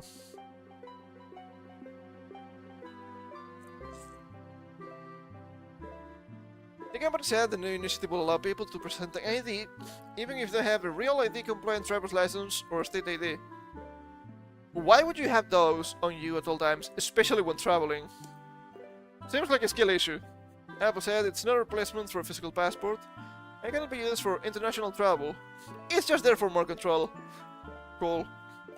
However, some have advised against it, as cracking phone passcodes has become an easier fit for hackers, as I've been saying for months at this point, which could possibly put you at risk in case of theft, and even for law enforcement, as they have technology to get into iPhones during searches.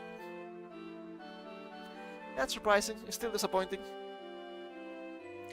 According to data from non-profit Upturn, there are 2,000 law enforcement agencies in all 50 states across the country that have the tools necessary to search a person's iPhone in the event of an investigation. Well, you can search through my iPhone because I don't have any. It's just a matter of time. Once again. The Fourth Amendment protects you against illegal search and seizure and provision in the Electronic Communications Privacy Act of 1986 outlines what law enforcement needs to get. And that's what law enforcement needs to get anything off your phone, whether it be warrant, court order, or subpoena. That's funny. That's funny. But it will come a time where you will have an obviously exploitative government. It's coming really soon. And we'll be like, yeah, but who cares, right? I've seen way too many people.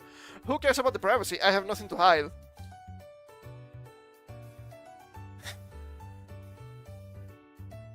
You have a right to privacy. That's the problem. I don't have anything to hide, but that doesn't mean I want people snooping around, especially not the government.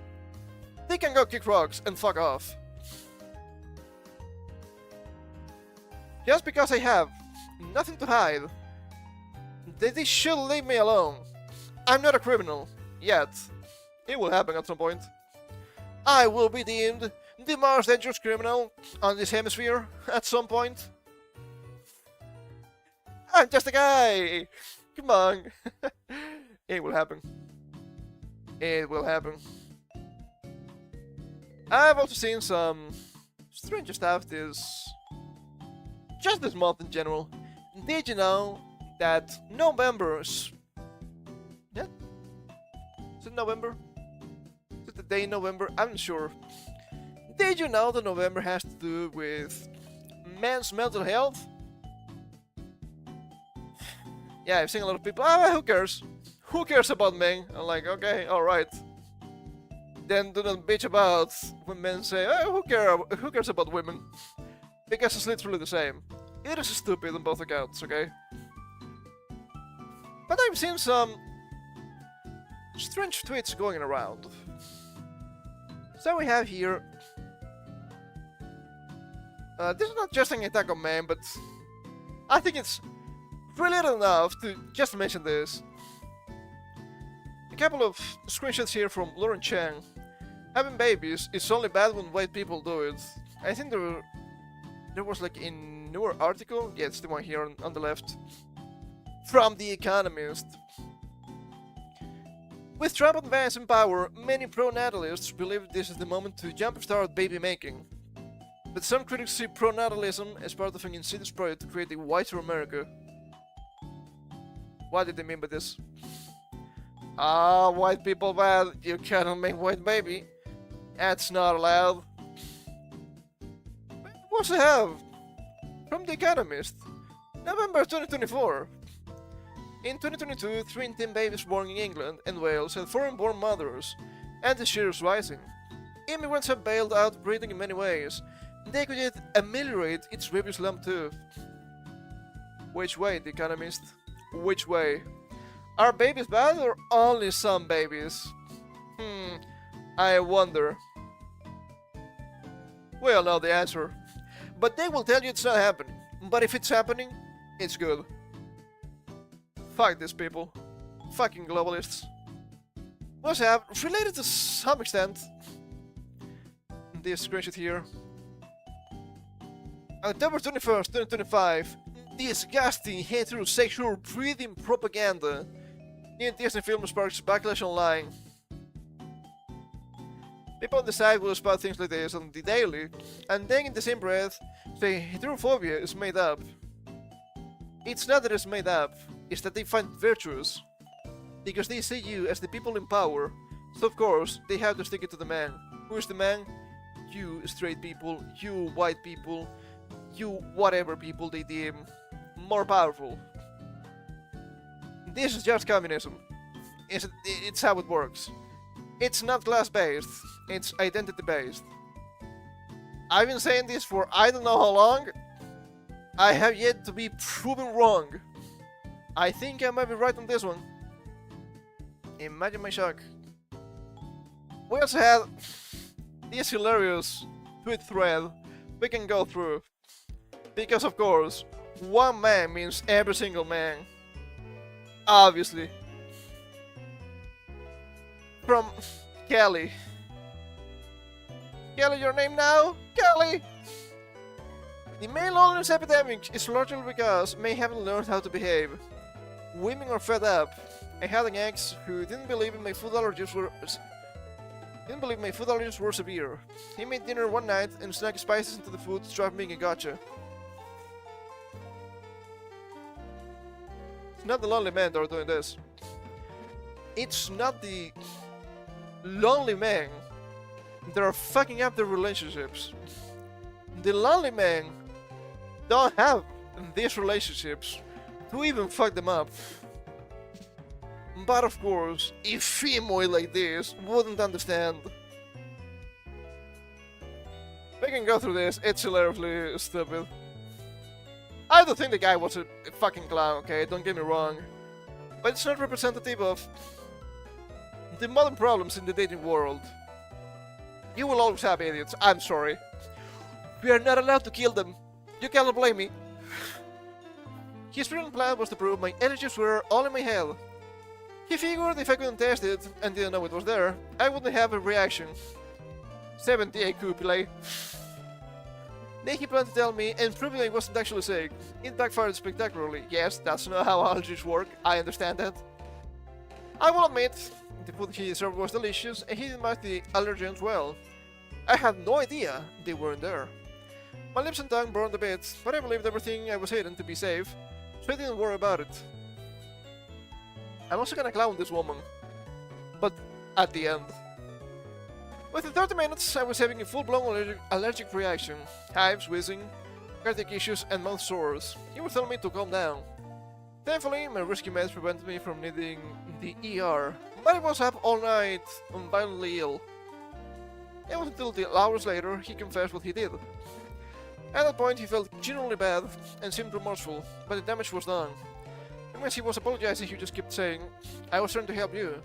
I wanted you to get over your issues." I didn't believe the guy was trying. He was dangerously stupid.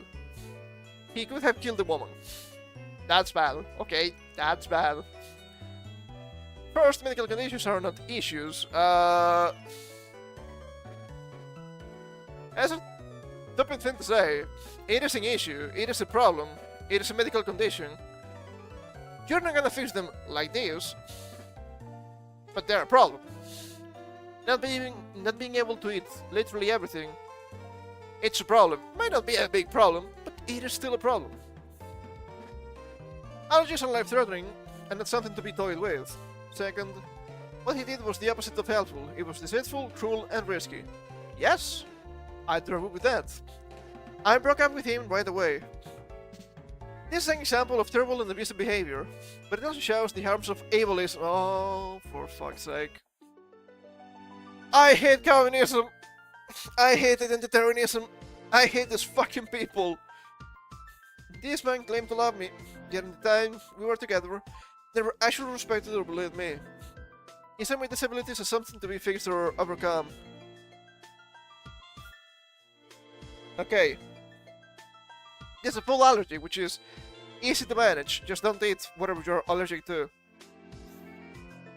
If you are blind, would you rather be able to see again? Or bitch about it on Twitter? She would say the second for some reason. Now, if you're blind, I think it's reasonable trying to fix that blindness. The guy was too stupid to fix something like that. But if you can fix it, why not fix it? If you lost a leg in an accident, why not have an artificial leg? It's so stupid. It's so stupid. I hate this fucking bullshit. I hate this. How do you call this? It's not secularism, but I guess to some extent it's not incorrect. The proper term eludes me. This thing where several labels seem as unprivileged, overlapping in individual. It has a name, I can't come up with it at this point. It's so stupid. Of course, if you had any kind of health problem, you would want to fix it. Do not act otherwise. They are acting as if this was some sort of genocide. No, it's not. This happened back when Mr. Beast was trying to get people to be able to see again. That's useful. Would you rather have a disability or not? I'd rather not. I'd rather be able. But some disabilities you cannot fix or really hard to fix. But then you have these people now. Having a disability is something of virtue. It's something that makes me better. Now it's not. You're still human, don't make me wrong. Don't take me the wrong way. But you have to understand, at some point you're making your life harder for no reason. But they have a mature conversation about it. He tried to trick me. He unilaterally decided he knew best and wrong with it. He was lucky he didn't kill me. He absolutely could have. Take allergies seriously, take disability seriously, take women seriously. I hate bots. I forgot about this tweet. It's also hilarious. Before people say this has nothing to do with him being a man and he was just a bad egg. I don't know a single woman who will do this or even think of doing this. I know a man who's stealth. That means taking out the condom without telling the woman. I know men who roofie. I know men who blame the victim. The men are the problem. There's also an extreme example of ableism and the harm it can cause. My boyfriend didn't want to deal with my disabilities. My extreme allergies were part of them. He wanted to fix me. You don't want to fix your shortcomings. That's insane entitlement, which I guess it makes sense. There you say, the emoji women. I think it makes sense. I know it's not all women, it's just this woman in this case, but it's really annoying because it's really stupid. This happens to so many of us who are abused, abandoned, discriminated against, or worse. A lot of people are asking why you didn't call the police. This happened years ago. I was young and naive, and it genuinely didn't occur to me. Also, this happens to disabled people a lot. Men decide their issues are in your heads and try and trick us or force us to overcome. Wow! Wow, what a phrase! You're either disabled, or a man. What did she mean? What did she mean by this? What did she mean by this? That's crazy. Intersectionality. Intersectionality. That's the word I was looking for. Finally came to me. That's crazy. There are cases of women poisoning people, but most are with intent. To kill. Yes, the guy is negligent. What about it? He's stupid. It's your fault to pick up a stupid fucking idiot guy. Okay? I hate to be so rough on you, but you're also a little bit to blame. Big better, Lamel. My boyfriend currently had intent to kill. His intention was to show me up. He probably wasn't actually sick, to make me a better girlfriend. And yes, I firmly believe that's more common with men. The comments here display a horrifying amount of misogyny and ableism. Civil lives are not valued. People force us to take risks. They tell us we're better off dead. No, that's not what they're saying. But we should just try harder. You can try harder your way out of a disability. All amount of bottle likes, Lumal. True unreal. Normal people don't want you dead. Normal people want you to rise to the occasion. Sure, you might have a disability, and there's nothing you can do about it sometimes. That doesn't mean you have to wail because of it. It's fine. Some disabilities you can overcome. In this case, I don't know if you can actually do that. I have no idea. I don't know enough about this kind of allergies, so I couldn't tell. But you're using your allergy to claim you have disability, to claim you're oppressed. Which is a really stupid thing to do. Also, I want to go back to this beautiful tweet. I know men who stealth, I know men who roofie, I know men who blame the victim. That says a lot about you. I don't know any men who do any of this. Did you know I'm a guy and I have guy friends? Whoa! Hold on! Is that even legal in this current year? For now. So, why did you surround yourself with trash people? I don't think that's normal. Sure, there are people that do this, there are men that do this. This is not normal. Also, if we talk about the worst people I know, they happen to be gay. So make of that what you will. I'm not saying it's because they're gay, but I'm saying they happen to be gay. Ah, brother. You know what? We are not doing this anymore, Kelly. I don't care. You're getting called a slur. I don't know which one yet. You fucking idiot. God, it's so annoying. See, it's all men. It's all men. It's not 2014 anymore. You're not doing this. What about the women that are trying to poison and kill their boyfriends or husbands or even kids? Does exist. They have the intent to kill. Why is that better? Hello? Sure, the guy is negligent and is dangerous. I think I'd rather have a negligent guy than somebody that wants to actually kill me. Call me weird. Call me weird if you must. And we also have this that's been making the rounds on social media for this past week. So bright. It's from August, but I think it's pretty important. It's a little bit long, so I might need to skim a little bit. Movember rips off men's health dollars. Called Feminist Takeover. I think I'm gonna explain this a little bit. Yeah, a little bit. It was a great idea. A charity started by a couple of Aussie blokes who persuaded men to grow mustaches to support the Prostate Cancer Foundation. 20 years later, Movember has grown from that small group of men sporting hairy upper lips to become the major male health charity in the world. Do I need to bring out my funny mustache? I don't think so. Nowadays, this has become no, not November, which is actually detrimental for prostates. If you are a man, you need to nut. There's a need for a sneeze. I'm not even joking. You need to nut a healthy amount of times. You heard it here first. Every November, in country after country, blokes only imagine they're doing their bit growing in Mo to support men's health. I mean, it's like a funny meme, right? I think it's okay. But the very few events where men's issues taken to the public agenda. And with Mo's, and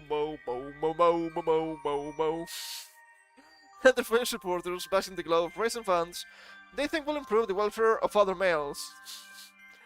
But alas, little do they know that this huge enterprise run by a feminist and supported by mainly female staff is increasingly committed to diverting men's health dollars away from real male health concerns towards woke projects promoting anti-male ideology. God fucking damn it. Men can have fucking anything, dude. It's so ass. Last year, Movember formed an alliance with UN Women. Isn't that suspicious? Movember CEO Michelle Terry became one of the 4 global champions fed at the He4She Summit. What about men's health? Trying to mobilize the world for gender equality. Here she is on video boasting of raising 1.1 billion USD over the last 20 years through Movember's 6 million supporters. That's a lot of money. That's a lot of money. Terry made a series of commitments to UN Women, including that Movember would promote healthy masculinities. I hate this. Which generally means publicly denigrating men and taking boys to task for their toxic masculinity. Boys will be boys. Women will never understand what it means to be a man, and that's fine. Men and women are different. And that's okay. They complement each other. That's beautiful. You love to see it. It's absolutely delightful, absolutely beautiful. But women shouldn't be telling men how they should act. Men shouldn't be telling women how they should act. Only they have the stakes here. You're trying to get men to act as women. That's been a huge mistake in the past 15 years. Things are getting worse. Stop it. Men need to nut during November. Non-stop nut November. It has to be a thing. Destroy Dick December. Jork in January. I'm running out of ideas here, I'm sorry. Fap in February. Monkey Masturbation March. It keeps going. But you don't understand, and there are really obvious differences in the psyches of men and women. So, stop it. If you think it's toxic, it's just a stupid man being stupid. It's not even dangerous most of the time. They also promised November will implement inclusive hiring, develop mentorship programs for women, and maintain gender parity in her senior leadership group, goals which few would see is relevant to men's health charity. I mean, are they gonna teach women how to properly grow a mustache? Has to be down there, right? It's the only thing that makes sense to me. But Terry has certainly nailed the female leadership issue. Our leadership group is now 70% women. Take a look at the Movember team at the recent conference on the French Riviera. It's really diverse. It's really diverse. It's a lot of women. It's a lot of interesting looking women too. I have a couple of guys here. Some of them might be soy boys. You have a Sar here, of course. Do not redeem. Do not redeem the mustache. It's a word to say that these women don't say it is inappropriate to boast of taking over a men's charity.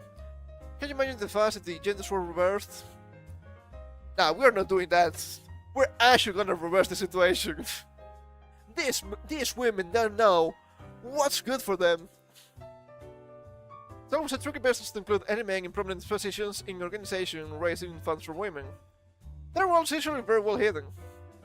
But look at this brazen pair, showing a 2021 member feature celebrating that their workplace had hit 51% women. Here's the headline: Mo Sister hashtag break the bias. This International Women's Day. So much for the prostate, am I right? Need to blow my nose, give me a second.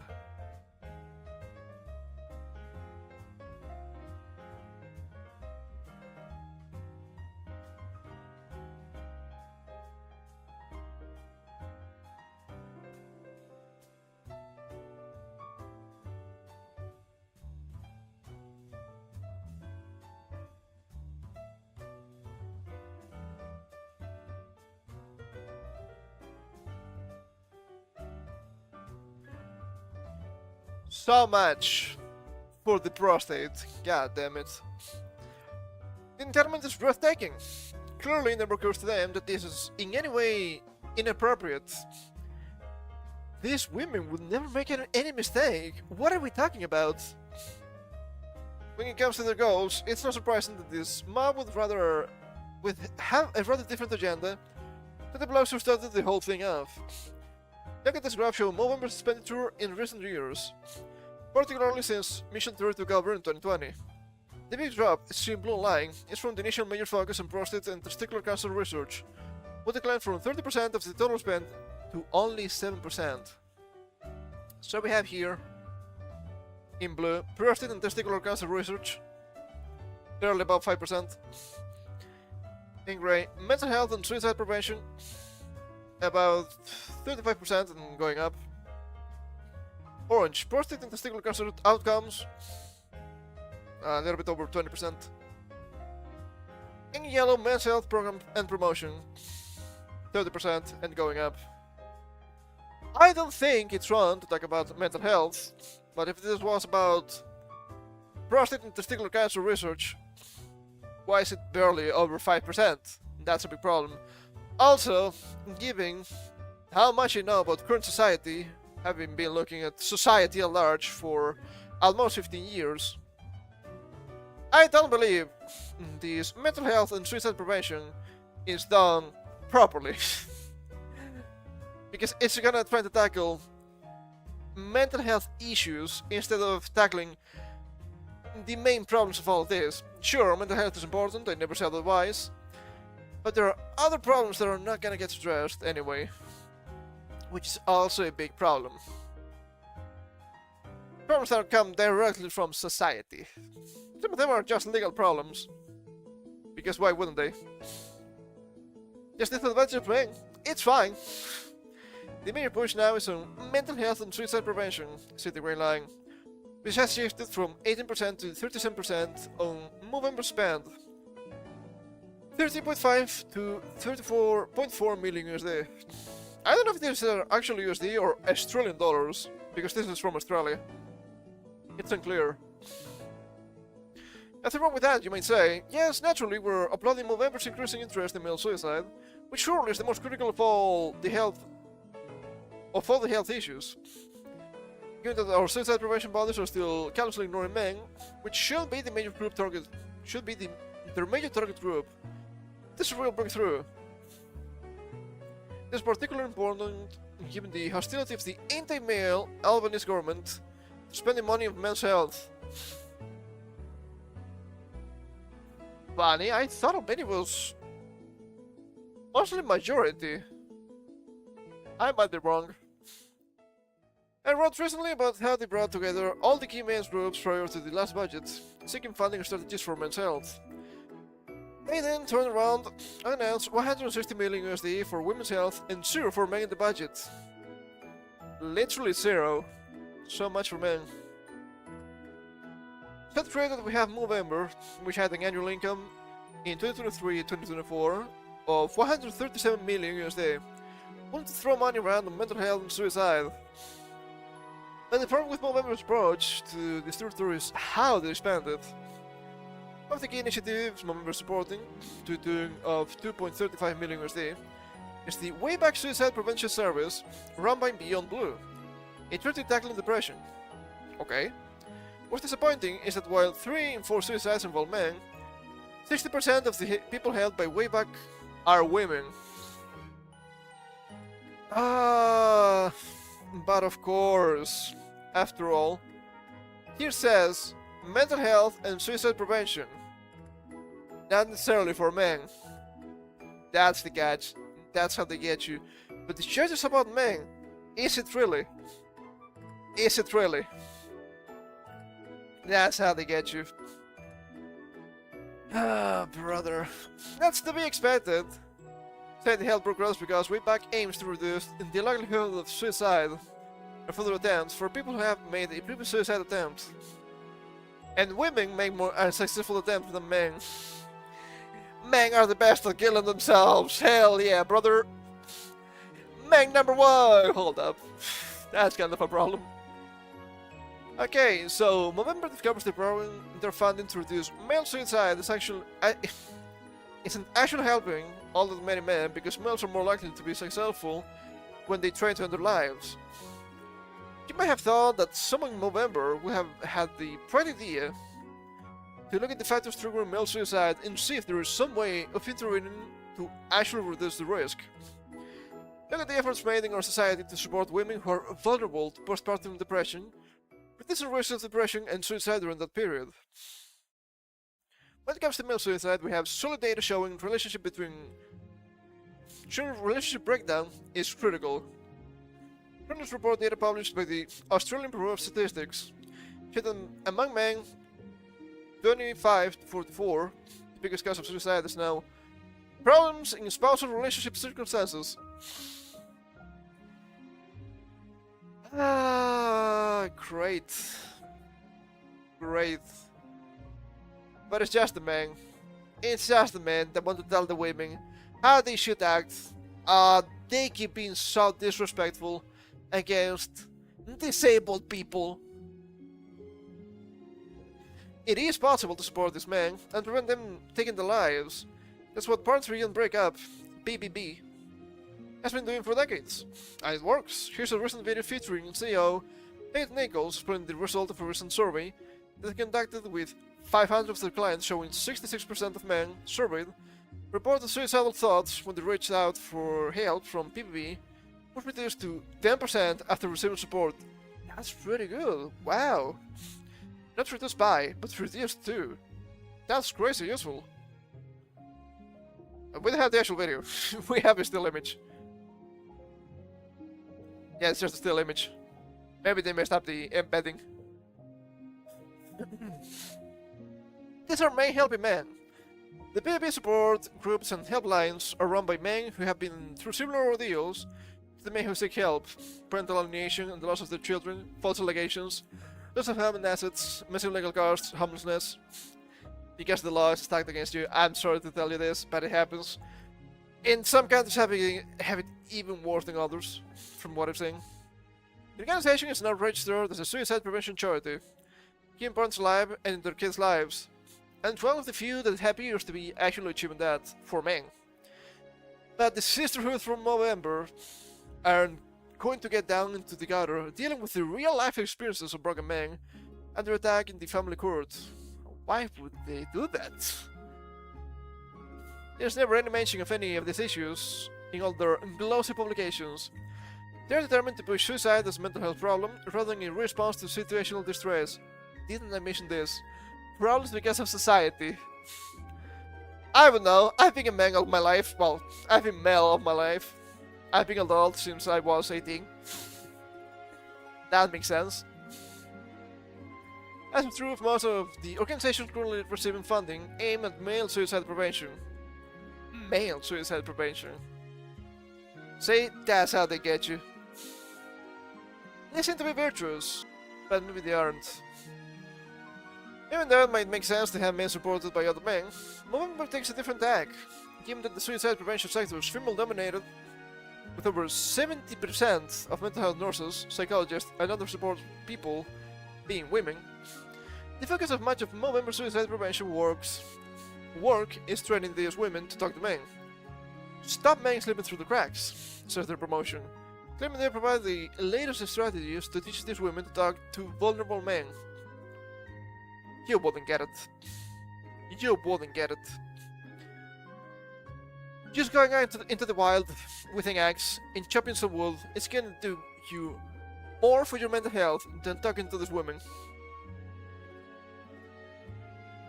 I said wood, okay? You cannot chop people. That's not allowed. This means they blame men for being unwilling to reach out to a friend, for fear of being judged or appearing vulnerable or weak. It's not because of that. Men are just predisposed to do their own thing. That's how we work. Some women do that too. So it's really funny. Asking for help. How would they help? How would they know? They don't know anything. It happens a lot. Yes, where more members help the masculinity's ideology seeps in, and the program becomes one more way of fixing men rather than helping them. They persist on their feminist narrative, claiming men are defective, and if they're suffering, it must be their own fault. Yes. Everything is just men's fault. Men are killing themselves. It's clearly the patriarchy. I bet that's how we've seen this. How is this having a revival of sorts? I hate that. It's so stupid. It doesn't make any sense. It's just to prove that's utter nonsense. One recent study found that 91% of male suicides had actually sought help. Well. How the truths have tabled. And there's good evidence that most male suicides are not linked to mental health issues. It's not only the Mao Sisterhood which is pushing this line. There are males who are key players in the charity, like Australian psychologist Zach Sidler, who is the global director of men's health research, is responsible for all these programs.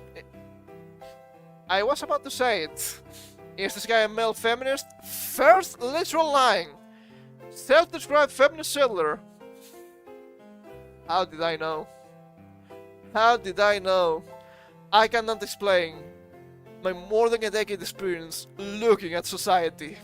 Self-described feminist Sidler has become the leftist media's favorite source for pronouncements about toxic masculinity and other male deficiencies. How would you know? You're barely a man. Recently he wrote an article assuring ABC readers that parents shouldn't be concerned about sons being falsely accused of sexual misconduct. Can we get this guy in jail? This is almost criminal. That's crazy. The number of false accusations that stick is negligible, Silver opined. And your son does not cross the line if he doesn't teeter on the edge of consent, if he doesn't misuse his power to control or belittle others, he will be just fine. Oh yeah? Oh yeah? I like that. I've seen people mention it before in my circles, not actual friends of mine, just people I happen to know tangentially. Stuff like, but cancel culture doesn't really affect men. Have we forgot the Me Too movement? I've been there, Charlie. I know everything. I know everything. Some of the worst allegations you can have are about sexual misconduct, because it doesn't matter if they're proven wrong.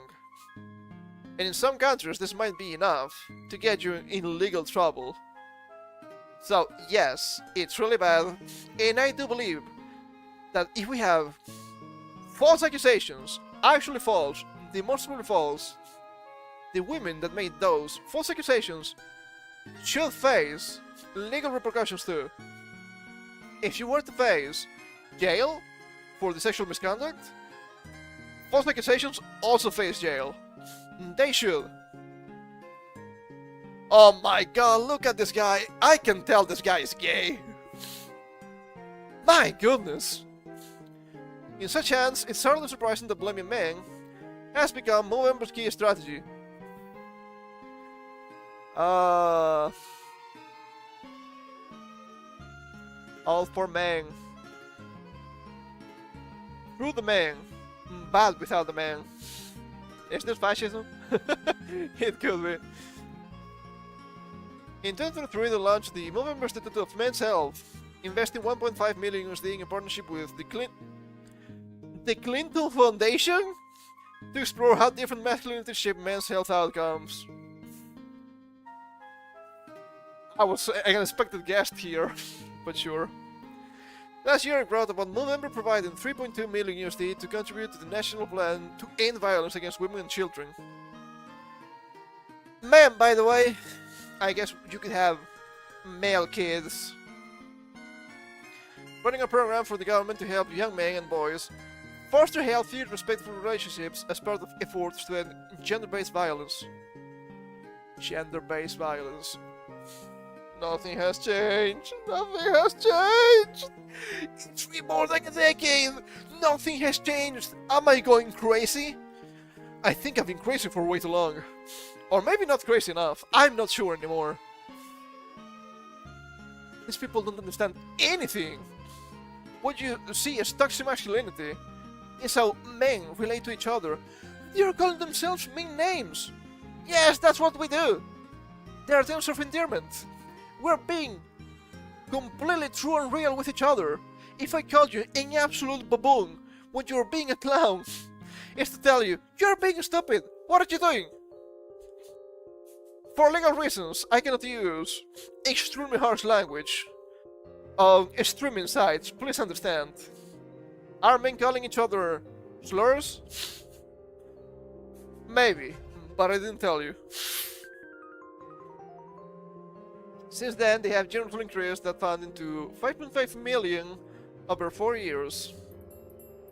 So it goes on! Yes, Movember does run some sensible programs for tackling diet, weight and heart issues, promoting mental fitness and social connection, as well as work on prostate and testicular cancer. But it is alarming to see this much celebrated male charity has been captured by feminists and is diverting funds to women and anti-male programs.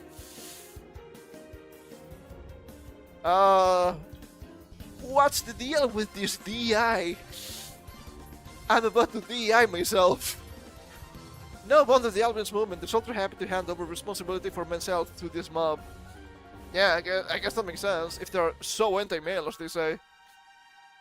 Every day I'm contacted by desperate men seeking help. Abused men, fathers who have lost everything in legal fights, destroyed their children, men escaping violence, sleeping in their cars. They have nowhere to send them, so very few resources. That's what makes the master's wealth of Movember so infuriating. Now they are profiting from the goodwill towards men in our community and exploiting it to promote anti-male propaganda. Is this your first time on the internet? Still pisses me off every time I see this happening. But I'm not surprised anymore. In recent months, I have been delighted to discover that across the world, someone else is tearing their hair out over exactly the same issue. And listen to this. Okay, this seems to be a quote from George. Nobody cares about men. It's something I hear all the time. And understandably so. It's hard to look around at the neglect, at the dwindling funding, and not feel this way. But I want you to know, people do care. For years, people have run thousands of miles, paddled across oceans, climbed mountains, and put their bodies through immense suffering to raise money for men's health and male suicide. The issue is that this enormous pile of money, courageously raised, is so rarely spent on men, and instead it stays in the bank vaults and the back pockets of large charities. Well, as we're seeing, it could be even worse. Meanwhile, so many smaller, wonderful charities for men are going under, closing shop and sinking into bankruptcy because they get nothing. They're buried beneath the SEO savvy and glossy behemoths. Can only picture right now a Final Fantasy behemoth with glossy lips. Slay Queen! Whose £1,000,000 marketing departments squash out competition. Yeah, that guy's British. Hoover up the nations and colonize the market. It's not right. This impassioned cry from George, the UK-based digital creator who boasts under The Thing Man. I mentioned his work in my last blog when he showed his excellent post on the misrepresentation of women as the only victims of online abuse. George has been posting recently on Movember, asking questions about where the money is going. According to his calculations, Movember seems to be sitting on huge sums of reserves. GBP, that's Great Britain pound, right? £54 million in the UK. Not weight, but money. But he has also been asking why Movember avoids getting involved in controversial issues, like family law and suicide and male victims of abuse, which are often overlooked because the abuser happens to be another guy. What? Are we blaming the victims now? Is this what we're doing? I guess so. I thought that was a no-no. So many of the key issues that actually trigger men to take their lives. Yes, actually I've heard some of these stories that happened to a son of not a friend of mine, but a friend of my mother. The kid tried to take his life, he failed, and he ended up in a coma. He was probably like brain dead at that point, but had some reflexes. That completely destroyed the family. And the guy was just like an older teenager. This happens. This thing happens. And it's really easy to blame men instead of blaming evil people. Issues we talked about in our long, fascinating video conversation we recorded this week, in which we compare notes about the frustrations of trying to expose the injustices men are suffering in a world which doesn't care. Please promote the video and showcase George's excellent work to a new audience. I don't think we have enough time. I don't like doing react to stuff. If it's a really short video, maybe. If it's an actual video, I don't know. It's not for me, man. I heard you will share my blog. A lot of people are sharing this past week, which is pretty useful. I get the word out about how Movember is going off the rails. We have to persuade people to devote their generosity elsewhere. When it comes to donating, George is urging everyone to think local, do your homework, and find out which men's services in your area are genuinely tackling real issues faced by men. Local Bonds Beyond Breakup or men's chat groups should point you in the right direction. Donate to services which actually relieve male suffering. Yeah, they have a billion comments here. 150 more, holy. And this is really disappointing. Unsurprising, because of course this keeps happening. But it's extremely hilarious in the worst possible way when this same week we also have this.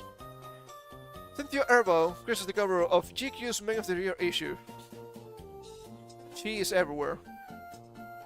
If you tell me this is payback for having Bruce Jenner as Woman of the Year, I think that might be fair.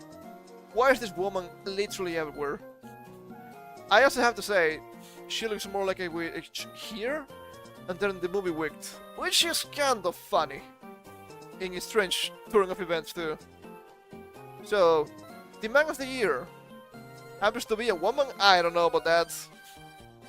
I don't know. Starring Cynthia Erivo with Pierce Brosnan and Skepta. I don't know who Skepta is. Why is not Pierce Brosnan the man here in the cover? Don't try to make this woman a thing. It's not gonna be a thing. We don't like her. I'm sorry to tell you this.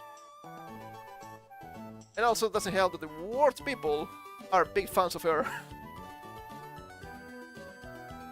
And let us finish for today with man-made horrors beyond human comprehension. We have a short video here. It's really rough. I don't like this, but it was a matter of time. Hold up. There we go. This video has also been making the rounds on social media, and this is probably one of the most disgusting things I've ever seen. I've talked about before about how you oppose AI necromancy. This is quite literally the next level. It's really, really disgusting. A little less than 2 minutes. Let's get through this. From Callum Worthy. This guy is not worthy. What if the loved ones we've lost could be part of our future? He's getting bigger. See? Oh, honey, that's wonderful. Kicking like crazy. He's listening. Put your hand on your tummy and hum to him. You used to love that. It feels like he's dancing in there. Oh, honey. Mom, would you tell Charlie that bedtime story you always used to tell me? Once upon a time, there was a baby unicorn who didn't know he knew how to fly. This baby unicorn was like your mom because she didn't know that she knew how to fly, but she knew how to do all kinds of fabulous things. Of course she's still crying at that point, right? Mind you how they're selling you, oh, it's just literally your loved one. All of the memories, all of the personality. It's just everything. But it's just a machine. Hi, Grandma. Hey, Charlie. How was school today? It was really fun. I made this crazy shot in basketball. I don't really care that much about basketball. What about the crush? Stop. Grandma, stop talking. Just tell me one thing. Look who's gonna be a great grandmother. Oh, Charlie. Oh, congratulations. She says that he's been kicking a lot, though. Like, a little too much. Tell her to put her hand on her tummy and hum. The same thing! You She said love the same thing that. twice! You would have loved this moment. You can call anytime. This phrase here is probably a tinge of reality within this nonsense. You would have loved this moment. You will have loved this moment. He seems to be the only guy that understands that grandma is not around anymore, and that's just a copy. Even the AI is like, oh, you can just call anytime, it will be fine, my grandchild. You can call anytime.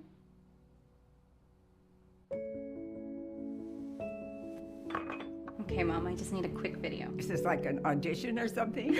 No, Mom. Just 3 minutes. You need 3 my minutes. bedside? Can I say another one? I can play the piano. She's so talented. I am. I'm your mother after all. Keep going.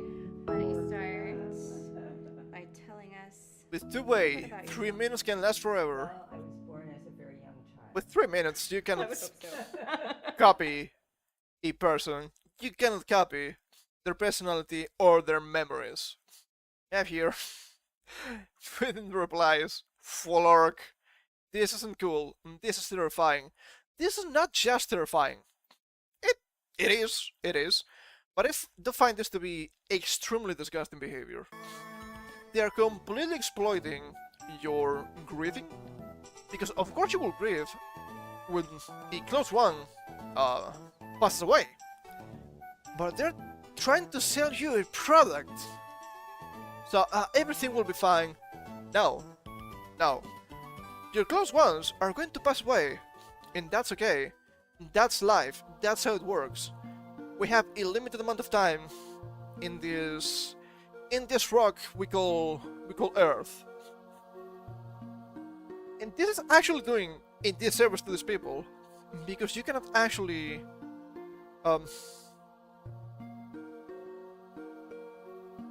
have your, how do you call this, your grieving period, right?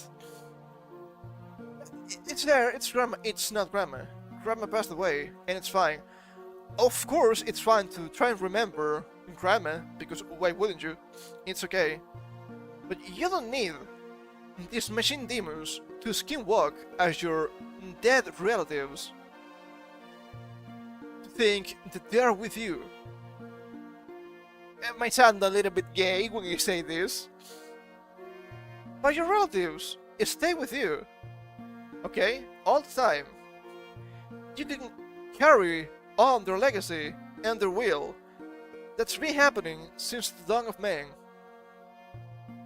And it will keep happening until these machine demons replace us. That's also an article. We may learn a little bit more about this. Are we in a Black Mirror episode? Former Disney Channel star criticized for vile AI avatar app 2-way. First of all, surely they won't use... the hell?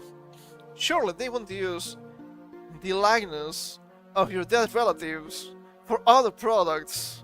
Surely not. I hate necromancy. Maybe I'm a little bit paladin pilled sometimes. Of course it's a Canadian. Of course it's a Canadian. Is this the next path?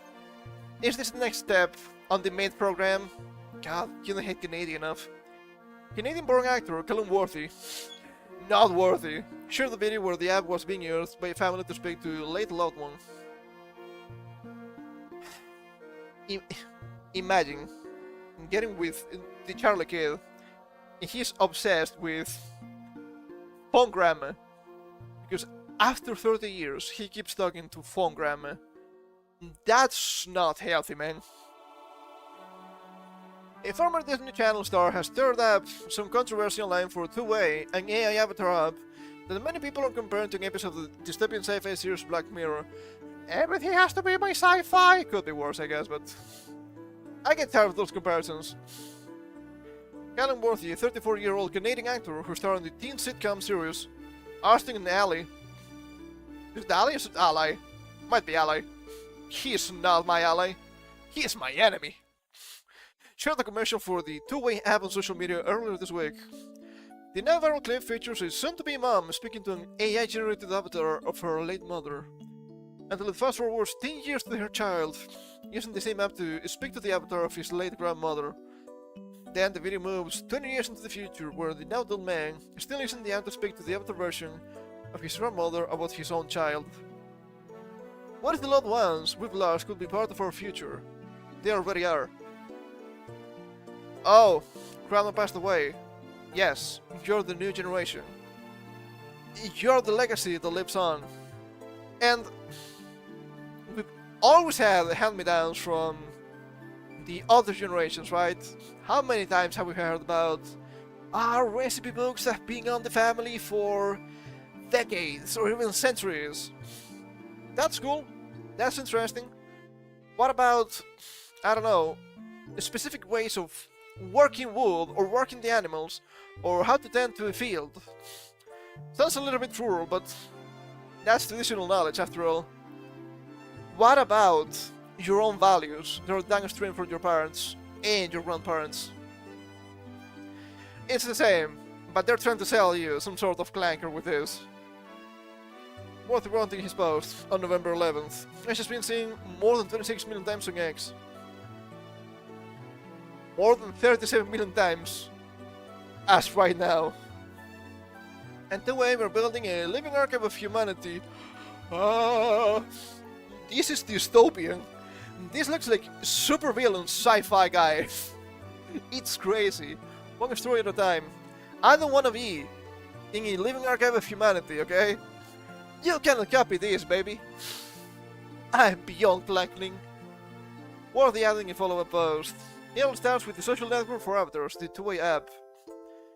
Vile to terrifying reactions. Across social media platforms, people chimed in with their thoughts about the new app. Some blatantly shared their outrage over the technology, while others warned about what the app could be used for in the future. That's what he said. Not the worst case scenario, but obviously something wrong that might happen. You might see the likeness of your dear ones being used in just whatever product, which that shouldn't be the case. God damn it, keep clicking out, it's not on purpose. This is one of the most violent things I've seen in my life, wrote animator Alex Hirsch, who created the Disney Channel series Gravity Falls. Are we in a Black Mirror episode? Someone on Instagram added. This isn't cool, this is terrifying. One person chimed in. Is this? Yeah, that's the floor to it. No, no, no, no. This isn't your role. This is none of our roles. This is one of the worst things I've ever seen, someone said. Horrific! Just because you can doesn't mean you should, someone else panned. Is this Jurassic Park? Kinda feels like it. You were too worried about whether you could do it or not, to stop to think that you shouldn't do it. I completely patch the line. You know what I mean. When it's two-way. Currently in beta testing phase in Apple's App Store, two-way officially launched earlier this year in June. In its description, it's defined as a new era of AI chat that reimagines human connection. We are the world's first social app for AI avatars of real humans. Real humans? A real human being, in the app's description indicated, and that users can chat with lifelike holo avatars. There's only one type of holo avatar that I enjoy, and it's not this one. In more than 40 different languages. Can you imagine Grandma suddenly speaking Mandarin? Ah, been chilling! God damn it, Grandma! You're not supposed to be a communist! That might happen in the future. Imagine Grandma gets hacked by a Russian hacker. Ah, devilish Grandma. Devilish with a D. I always think it's with a D, I don't know why. Well, the commercial worthy post features a daughter creating an avatar of her mom. The episode description of for two-way, I share that people can use their phone's camera to create their digital twin. No thanks. One of me is more than enough. Explain that the avatar can look like, talk like you. Explain that the avatar can look like you, talk like you, and even share the same memories. Not me, baby. You love that, but no. I'm not an NPC, I'm sorry. Also, I wouldn't give them any of my memories for that, okay? Worthy shared the video earlier in June showing how two-way works, creating his own avatar in the app with his own face and features. Maybe this guy is actually dead now. Maybe it's just the clanker running the Twitter account. Worthy was born and raised in Victoria, BC, and began his acting career at age 9. That explains a lot. For a long time, he's been an environmental activist, of course, and has worked on educating his fans about climate advocacy. He was known for his role in the Disney Channel series Austin Ally.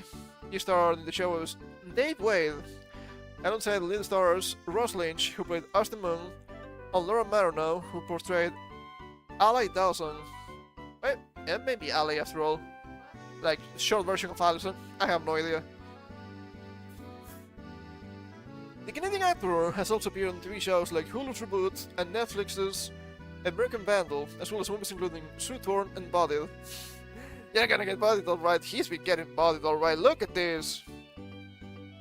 19,000 retweets and co-retweets! That's crazy, hold up. That's wrong. Didn't have enough time for that today. According to a 2024 article from the University of Miami, Worthy co-founded two-way with film producer Russell Geiser. The two visited the students at the Florida school to showcase their app, which used avatars of cartoon characters at the time. I know this is a bit of a silly comparison, but it's not so different from those tribal people that were convinced They were losing their souls when white people were taking photographs of them. They're stealing their souls! Get them! It's not so different after all. I have to admit I don't like this. It's way too exploitative. Grieve your people properly. I know it's a big hit when somebody passes away, but you will be healthier in the long run. Would you rather have a machine puppeteering a parent or a grandparent with this? No. No, it's not. But worry not. They will always be with you. They raised you for a reason. The legacy lingers on, okay? Anyway, they can't read today about podcasting. I'm sorry. It's too white and it's too male. Lumao. Women be yapping though. It shouldn't be that bad. Kind of hilarious situation, if you ask me. But this is gonna be it for today, fellas. We're coming back on Monday, as usual, with more Pokemon X. Schedule will be up tomorrow evening, as usual. I still need to finish my demo list for Thursday, but I think it's gonna be really funny. We have a couple of bangers already, so it's not going to disappoint. Anyway, thank you all for coming. I hope you had some fun. Some of the news today were a little bit infuriating, some of them were a little bit funny. That's how we roll, usually. As I said, we come back on Monday. I actually changed my party a little bit. We'll see that. Maybe I found some cursed equipment while exploring Dracula's castle. Yeah, this is gonna be it. So, see you Monday. And until then, you know the rules. Never fall for this really strange societal propaganda, and take care.